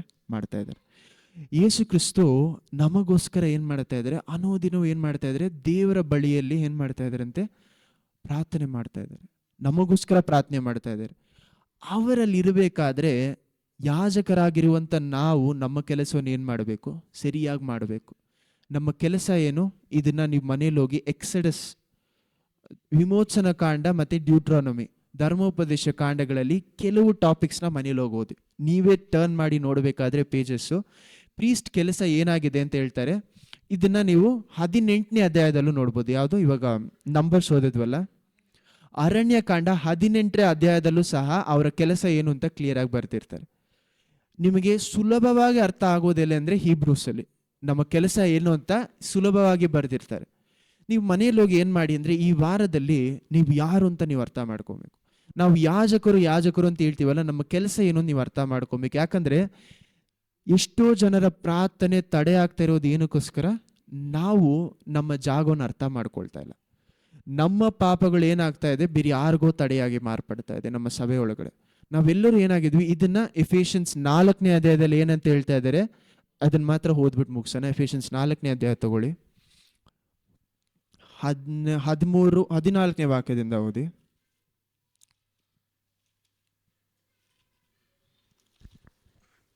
ಎಫೆಷಿಯನ್ಸ್ 6ನೇ ಅಧ್ಯಾಯ ವಚನ 13ರಿಂದ 4ನೇ ಅಧ್ಯಾಯ ವಚನ 13ರಿಂದ 4. 4ನೇ ಅಧ್ಯಾಯ ವಚನ 13. ಬೆಳಕಿನಿಂದ ಎಲ್ಲ ಕೃತ್ಯಗಳು ನಿಜಗುಣ ತೋರಿ ಬರುತ್ತದೆ, ಆದುದರಿಂದ ಕೆಟ್ಟದ್ದು ಕೆಟ್ಟದ್ದೇ ಎಂದು ಕಾಣಿಸುವುದು, ಪ್ರಕಟವಾಗಿರುವುದೆಲ್ಲ ಬೆಳಕಿಗೆ ಸಂಬಂಧವಾದದ್ದು. 4:14 ಎಫೆಷಿಯನ್ಸ್ 4:14 ಓದಿ. 4ನೇ ಅಧ್ಯಾಯ ವಚನ 14. ನಾವು ಇನ್ನು ಮೇಲೆ ಕೂಸುಗಳು ಆಗಿರಬಾರದು, ದುರ್ಜನರ ವಂಚನೆಗೂ ದುರ್ಬೋಧಕರ ಕುಯುಕ್ತಿಗೂ ಒಳಬಿದ್ದು ನಾನಾ ಉಪದೇಶಗಳಿಂದ ಕಂಗೆಟ್ಟು ಗಾಳಿಯಿಂದ ಅತ್ತಿತ್ತ ನುಗ್ಗಿಸಿಕೊಂಡು ಹೋಗುವವರು ಆಗಿರಬಾರದು. ಪ್ರೀತಿಯಿಂದ ಸತ್ಯವನ್ನು ಅನುಸರಿಸುತ್ತಾ ಬೆಳೆದು ಎಲ್ಲ ವಿಷಯಗಳಲ್ಲಿಯೂ ಕ್ರಿಸ್ತರ ಐಕ್ಯವನ್ನು ಹೊಂದುತ್ತಾ ಬರಬೇಕು. ಅವರೇ ಶಿರಸ್ಸು, ದೇಹವೆಲ್ಲ ಅವರ ದೊರೆತನದಲ್ಲಿ ತನ್ನಲ್ಲಿರುವ ಎಲ್ಲ ನರಗಳಿಂದ ಬಿಗಿಯಾಗಿ ಜೋಡಿಸಲ್ಪಟ್ಟು ಪ್ರತಿ ಅಂಗದಿಂದ ಅದರದರ ಶಕ್ತಿಯ ಪ್ರಕಾರ ಸಹಾಯ ಹೊಂದಿ ಪ್ರೀತಿಯಿಂದ ಐಕ್ಯವಾಗಿ ಇದ್ದು ಕ್ಷೇಮ ಅಭಿವೃದ್ಧಿಯನ್ನು ಹೊಂದುತ್ತದೆ. ಆದುದರಿಂದ ಅನ್ಯ ಜನರು ನಡೆದುಕೊಳ್ಳುವ ಅಷ್ಟೇ ಅಲ್ಲೇನು ಹೇಳ್ತಾರೆ, ಎಲ್ಲರೂ ಸಹ ಕ್ರಿಸ್ತನ ಏನಾಗಿದ್ದೀವಿ ಅಂತೆ, ಕ್ರಿಸ್ತನ ಒಳಗಡೆ ಒಂದಾಗಿದ್ದೀವಿ, ಐಕ್ಯವಾಗಿದ್ದೀವಿ. ಅದನ್ನೇ 16ನೇ ವಾಕ್ಯದಲ್ಲಿ ಏನು ಹೇಳ್ತಾರೆ, ಅವರವರು ತನ್ನ ಕೆಲಸವನ್ನು ಮಾಡದೆ ಹೋದರೆ ಎಲ್ಲರೂ ಬೆಳೆಯೋದಕ್ಕೆ ಸಾಧ್ಯ ಇಲ್ಲ ಅಂತೆ. ಸಭೆ ಒಳಗಡೆ ತಮ್ಮ ತಮ್ಮ ಕೆಲಸವನ್ನು ಎಲ್ಲರೂ ಮಾಡದೆ ಹೋದರೆ ಕ್ರಿಸ್ತನಲ್ಲಿ ನಾವು ಯಾರೂ ಬೆಳೆಯೋಕ್ಕೆ ಸಾಧ್ಯ ಇಲ್ಲ. ಯಾಕಂದರೆ ಸಭೆಯನ್ನು ದೇವರು ಯಾವ ರೀತಿ ಇಟ್ಟಿದ್ದಾರೆ ಅಂದರೆ, ಕ್ರಿಸ್ತನು ತಲೆಯಾಗಿದ್ದಾರೆ, ನಾವೆಲ್ಲ ಏನಾಗಿದ್ದೀವಿ, ಅಂಗಗಳಾಗಿದ್ದೀವಿ. ಯಾರು ತನ್ನ ಕೆಲಸವನ್ನು ಮಾಡ್ತಾ ಇಲ್ವೋ ಸಭೆಗಳಲ್ಲಿ, ಅವರಿಂದ ಏನಾಗ್ತಾ ಇದೆ, ಬೇರೆ ಎಲ್ಲರಿಗೂ ಏನಾಗ್ತಾ ಇದೆ, ತಡೆ ಆಗ್ತಾ ಇದೆ. ನಾವು ನಮ್ಮ ಕೆಲಸವನ್ನು ದೇವರು ನಮ್ಮನ್ನು ಏನಕ್ಕೆ ಕರೆದಿದ್ದಾರೋ ಅದನ್ನು ಏನು ಮಾಡಬೇಕು, ಸರಿಯಾದ ರೀತಿಯಲ್ಲಿ ಮಾಡಬೇಕು. ನಾವು ಯಾವಾಗ ಮಾಡದೇ ಇರ್ತೀವೋ ನಮ್ಮಿಂದ ಏನಾಗ್ತಾ ಇದೆ, ಬೇರೆಯವ್ರಿಗೆ ತಡೆ ಆಗ್ತಾ ಇದೆ. ಯೇಸು ಕ್ರಿಸ್ತುವಿನ ಪ್ರಾರ್ಥನೆಗಳು ನಮ್ಮ ಜೀವನದಲ್ಲಿ ಏನಾಗ್ತಾ ಇಲ್ಲ, ನಡೀತಾ ಇಲ್ಲ. ಎಷ್ಟೋ ವಿಷಯಗಳು ದೇವರು ಅನುದಿನ ಏನು ಮಾಡ್ತೇವೆ, ನಮ್ಮನ್ನು ಮಹಿಮೆಯ ಸ್ಥಳದಿಂದ ಬೇರೆ ಒಂದು ಹೆಚ್ಚಾದ ಸ್ಥಳಗಳಿಗೆ ನಮ್ಮನ್ನು ಕರೆದುಕೊಂಡು ಹೋಗೋದಕ್ಕೆ ಯಾರು ಆಸೆ ಪಡ್ತಾ ಇದ್ದಾರೆ, ದೇವರು ಆಸೆ ಪಡ್ತಾ ಇದ್ದಾರೆ. ಆದರೆ ನಮ್ಮ ಪ್ರಾರ್ಥನೆ ಸರಿ ಇಲ್ಲದೆ ಇರುವಂಥ ಕಾರಣದಿಂದ, ನಾವು ದೇವರಿಗೆ ಸರಿಯಾದ ಸಮಯ ಕೊಡದೇ ಇರುವಂಥ ಕಾರಣದಿಂದ ಏನಾಗ್ತಾ ಇದೆ, ಸಭೆಯಲ್ಲೂ ತಡೆ ಆಗ್ತಾ ಇದೆ, ನಮ್ಮ ಸ್ವಂತ ಜೀವನದಲ್ಲಿ ಏನಾಗ್ತಾ ಇದೆ, ತಡೆ ಆಗ್ತಾ ಇದೆ. ನಾವೆಲ್ಲರೂ ಈ ಒಂದು we are the body of Christ ಅಂತಾರಲ್ಲ, ಹಂಗಂದ್ರೆ ನಾವೆಲ್ಲರೂ ಕ್ರಿಸ್ತನ ಅಂಗಗಳಾಗಿದ್ದೀವಿ, ದೇಹದ ಅಂಗಗಳಾಗಿದ್ದೀವಿ. ಆಮೇನ್, ಹಲ್ಲೆಲೂಯಾ. ಅಂಗದಲ್ಲಿ ಒಂದು ಭಾಗ ತೊಂದರೆಗೊಂಡ್ರೆ ಏನಾಗತ್ತಂತೆ, ಶರೀರವೆಲ್ಲ ಬಲಹೀನ ಆಗುತ್ತೆ. ಇದನ್ನು ಯಾರು ಬರೀತಾ ಇದ್ದಾರೆ, ಪೌಲ್ ಬರೀತಾ ಇದ್ದಾರೆ. ಪೌಲ್ ಏನಂತ ಬರೀತಾ ಇದ್ದಾರೆ, ಒಂದು ಭಾಗ ಸರಿಯಿಲ್ಲದೆ ಹೋದರೆ ಎಲ್ಲ ಅಂಗವು ದೇಹವು ಏನಾಗ್ತಾ ಇದೆ ಅಂತೆ, ಬಲಹೀನ ಆಗ್ತಾ ಇದೆ. ಸೊ ನೀವು ತಪ್ಪು ಮಾಡುವಾಗ ನಿಮ್ಮ ಕುಟುಂಬದವ್ರು ಮಾತ್ರ ಏನು ಮಾಡ್ತಾ ಇಲ್ಲ, ಕಷ್ಟಪಡ್ತಾ ಇಲ್ಲ. ನೀವು ಪಾಪವನ್ನು ಮಾಡುವಾಗ ನಾವು ಮಾತ್ರ ಏನು ಮಾಡ್ತಾ ಇಲ್ಲ, ನಾನು ಎರಡು ವಿಧವಾದ ಪಾಪಗಳಿದೆ, ಎರಡು ವಿಧವಾದ ತಪ್ಪುಗಳಿದೆ. ಪಾಪ ಮಾಡುವವರು ಪಾಪನ ಬಿಟ್ಟು ಬರೋದಕ್ಕೆ ಕಷ್ಟಪಡ್ತಾ ಇರೋ ಒಬ್ರು ಇರ್ತಾರೆ, ಆದರೆ ಪಾಪದಲ್ಲಿಯೇ ಹೋಗ್ತಾ ಇರುವಂಥ ಇನ್ನೊಬ್ರು ಇರ್ತಾರೆ. ನಾನು ಇಷ್ಟೇ ತಪ್ಪು ಮಾಡಿದ್ರೆ ಅವರಲ್ಲಿ ಏನಿರಲ್ಲ, ಮನಸ್ಸಾಂತರ ಇರಲ್ಲ. ಮನಸ್ಸಾಂತರ ಇಲ್ಲದೆ ಹೋದರೆ ಅವರು ದೇವರ ಮಕ್ಕಳಾಗಿರೋದಕ್ಕೆ ಸಾಧ್ಯನೇ ಇಲ್ಲ. ಹಲ್ಲೆಲೂಯಾ. ಎಲ್ಲಿ ಮನಸ್ಸಾಂತರ ಇದೆಯೋ, ಎಲ್ಲಿ ದುಃಖ ಇದೆಯೋ, ಅಲ್ಲಿ ಮಾತ್ರ ಪವಿತ್ರಾತ್ಮರಿದ್ದಾರೆ ಅಂತ ಅರ್ಥ. ಮೇನ್ ನಿಮಗೂ ಸಹ ಇವತ್ತು ನಿಮ್ಮಿಂದ ಬೇರೆಯವ್ರ ತಡೆ ಆಗ್ತಾ ಇದೆ ಅಂತ ನಿಮ್ಗೆ ಅರ್ಥ ಆಗ್ತಾ ಇದೆ. ನಿಮ್ಮ ಮನೆಯಲ್ಲಿ ಹೋಗಿ ಓದಿದ ಮೇಲೆ ಇಬ್ರೂಸ್ 4ರಿಂದ 10ನೇ ಅಧ್ಯಾಯದವರೆಗೂ ಓದಿ ನೋಡಿ, ಯಾವ ರೀತಿ ನಮ್ಮ ಪಾಪಗಳು ಬೇರೆಯವ್ರ ತಡೆ ಆಗ್ತಾ ಇದೆ. ಯೋಚನೆ ಮಾಡಿ ನೋಡಿ, ಮನೆಯಲ್ಲಿ ಹೋಗಿ, ದೇವರೇ ನನ್ನ ಸಭೆ ಉದ್ಧಾರ ಆಗೋದಕ್ಕೆ ನನ್ನ ಪಾಪಗಳು ಯಾವ ರೀತಿ ತಡೆ, ಯಾರೆಲ್ಲ ಈ ಸಭೆ ಉದ್ಧಾರ ಆಗೋದಕ್ಕೆ ತಡೆ ಆಗ್ತಾ ಇದ್ದಾರೋ ದೇವ್ರು ಏನು ಮಾಡ್ತಾರೆ, ಅವರನ್ನೆಲ್ಲವನ್ನ ತೆಗೆದಾಕ್ತಾ ಇದ್ದಾರೆ. ಯಾಕೆ ತೆಗಿತಾ ಇದ್ದಾರೆ, ಅವರು ತನ್ನ ಕುಟುಂಬದ ಒಳಗಡೆ ಸೇರಿಸುವಾಗ ನಾವೆಲ್ಲರೂ ಏನಾಗಿದ್ದೀವಿ, ಇದೇ ಮೊದಲನೇ ಪೇತ್ರನ 2ನೇ ಅಧ್ಯಾಯದಲ್ಲಿ ಏನು ಹೇಳ್ತಾರೆ ಗೊತ್ತಾ, 4ನೇ ವಾಕ್ಯದಿಂದ, ನಾವೆಲ್ಲರೂ ಒಬ್ಬೊಬ್ಬರು ಕಲ್ಲಾಗಿದ್ದೀವಂತೆ. ದೇವರ ಒಂದು ಆಲಯದಲ್ಲಿ ನಾವೆಲ್ಲರೂ ಒಬ್ಬೊಬ್ಬರು ಏನಾಗಿದ್ದೀವಿ, ಕಲ್ಲಾಗಿದ್ದೀವಿ. ಯೇಸು ಕ್ರಿಸ್ತ ಏನಾಗಿದ್ದಾರಂತೆ, ಮೂಲೆಗಲ್ಲಾಗಿದ್ದಾರಂತೆ. ಅಂತ ನಾವು ಒಬ್ಬೊಬ್ಬರು ಒಂದೊಂದು ಕಲ್ಲಾಗಿರ್ಬೇಕಾದ್ರೆ ಇದರಲ್ಲಿ ಯಾರು ದೊಡ್ಡ ಕಲ್ಲು ಚಿಕ್ಕ ಕಲ್ಲು ಅಂತಿಲ್ಲ. ಒಬ್ಬೊಬ್ರಿಗೂ ದೇವ್ರು ಏನು ಕೊಟ್ಟಿದ್ದಾರೆ, ರೆಸ್ಪಾನ್ಸಿಬಿಲಿಟಿ ಕೊಟ್ಟಿದ್ದಾರೆ ಅಷ್ಟೇ, ಕೆಲಸ ಕೊಟ್ಟಿದ್ದಾರೆ. ನಮ್ಮ ಕೆಲಸವನ್ನು ಇಟ್ಕೊಂಡು ನಾವೇನು ಮಾಡಬಾರ್ದು, ನಮ್ಮಲ್ಲಿ ಜಂಬ ಬರಬಾರ್ದು. ಇವತ್ತು ನಮ್ಮೆಲ್ರಿಗೂ ಏನಂದರೆ, ನಾವು ಗುಡಿಸುವಂಥ ಕೆಲಸ ಅಥವಾ ಪಾತ್ರೆ ಒರೆಸುವಂಥ ಕೆಲಸ ನಾವು ಸಭೆ ಒಳಗಡೆ ಮಾಡ್ತಾ ಇದ್ದೀವಿ ಅಂದರೆ ಅವ್ರಿಗಿಂತ ಸೇವಕರು ಏನು ದೊಡ್ಡ ಸ್ಥಳ ಅಂತೇಳಿ. ಆದರೆ ದೇವರ ಕಣ್ಗಳಿಗೇನು, ಅವ್ರು ಕೊಟ್ಟಿರುವಂಥ ಎಲ್ಲ ಕೆಲಸವನ್ನು ಮಾಡುವಂಥ ಎಲ್ಲರೂ ಒಂದೇ ಸಮವಾಗಿ ನೋಡ್ತಾರೆ. ಆಮೇನ್, ಹಲ್ಲೆಲೂಯಾ. ಎಲ್ಲರನ್ನು ದೇವ್ರು ಏನು ಮಾಡ್ತಾರೆ, ಅಂಗದಲ್ಲಿ ಒಂದು ಅವರ ಒಂದು ಅಂಗದಲ್ಲಿ ನಾವು ಏನಾಗಿದ್ದೀವಿ, ಒಂದೊಂದು ಪಾರ್ಟ್ ಆಗಿದ್ದೀವಿ ಅಷ್ಟೇ, ಒಂದೊಂದು ಪಾರ್ಟ್ ಆಗಿದ್ದೀವಿ ಅಷ್ಟೇ. ನಾವೆಲ್ಲರೂ ಏನಾಗಿದೆ, ಸಮಾನವಾಗಿ ದೇವ್ರು ನೋಡ್ತಾ ಇದ್ದಾರೆ. ಆ ಕಾರಣದಿಂದ ನಾವು ಸೇವಕರ ವಿರೋಧವಾಗಿ ಮಾತಾಡೋದು ಮಾತ್ರ ಅಲ್ಲ, ನಿಮ್ಮ ಜೊತೆಯಲ್ಲಿರುವಂಥ ವಿಶ್ವಾಸಿ ವಿರೋಧವಾಗೂ ಏನು ಮಾಡಬಾರ್ದು, ಮಾತನಾಡಬಾರ್ದು. ದೊಡ್ಡ ಪಾಪ ಅದು. ಒಂದು ವಿಶ್ವಾಸಿಯಲ್ಲಿ ತಪ್ಪು ಮಾಡ್ತಾ ಇದ್ದಾರೆ ಅಂದರೆ ನಾವು ಏನು ಮಾಡಬೇಕು, ಸರಿಪಡಿಸೋಕೆ ನಾವು ಪ್ರಯತ್ನ ಪಡಬೇಕು. ಗಲಾಷನ್ಸ್ 6:1 ವಾಕ್ಯದಲ್ಲಿ ಇದನ್ನೇ ಹೇಳ್ತಾರೆ, ನಿಮ್ಮ ಜೊತೆಯಲ್ಲಿರೋ ತಪ್ಪು ಮಾಡಿದ್ರೆ ಏನು ಮಾಡಿ, ಅವ್ರನ್ನ ಸರಿಪಡಿಸಿ, ಆದರೆ ನೀವು ಏನು ಮಾಡಬೇಡಿ, ಸರಿಪಡಿಸ್ತೀನಿ ಅಂತ ಹೋಗಿ ನೀವು ಅದೇ ಪಾಪದಲ್ಲಿ ಬಿದ್ದೋಗ್ಬೇಡಿ ಅಂತ ಹೇಳ್ತಾರೆ. ಮನೇಲಿ ಹೋಗಿ ಗಲಾಷನ್ಸ್ 6 ಓದಿ. ಎಲ್ಲರೂ ಎದ್ದು ನಿಂತ್ಕೊಳ್ಳೋಣ. ಏನೆಲ್ಲ ಓದಬೇಕು ಇವತ್ತು ಅಂತ ನಿಮ್ಗೆ ಹೇಳ್ಬಿಟ್ಟಿದ್ದೀನಿ. ಯಾವುದು, ಮೊದಲು ಹೀಬ್ರೂಸ್ ನಿಮ್ಮ ಬರೆದಿಟ್ಕೊಳ್ಳಿ. ಬೇಕಾದರೆ ಹೀಬ್ರೂಸ್ 4ನೇ ಅಧ್ಯಾಯದಿಂದ 10ನೇ ಅಧ್ಯಾಯ 11ನೇ ಅಧ್ಯಾಯದವರೆಗೂ ಓದಿ ನೋಡಿ. ಅದಾದಮೇಲೆ ಮೊದಲನೇ ತಿಮೋತಿ 3ನೇ ಅಧ್ಯಾಯ ಓದಿ ನೋಡಿ. ನೆಕ್ಸ್ಟು ಗಲಾಷನ್ಸ್ 6ನೇ ಅಧ್ಯಾಯ. ಬೇರೆ ನಂಬರ್ಸ್ಗೆ ಏನು ಹೇಳ್ತೀರಾ, ಅರಣ್ಯಕಾಂಡ 16, 17, 12, 13 ಅಲ್ಲ 12. ಅರಣ್ಯಕಾಂಡ 12, 16, 17.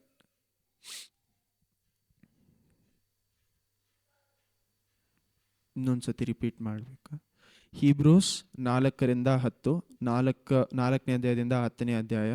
ಅರಣ್ಯಕಾಂಡ 12, 16, 17 ಮತ್ತು ಗಲಾಷನ್ಸ್ 6, ಮೊದಲನೇ ತಿಮೋತಿ 3ನೇ ಅಧ್ಯಾಯ ಮತ್ತು ಎಫೆಷನ್ಸ್ 4ನೇ ಅಧ್ಯಾಯ.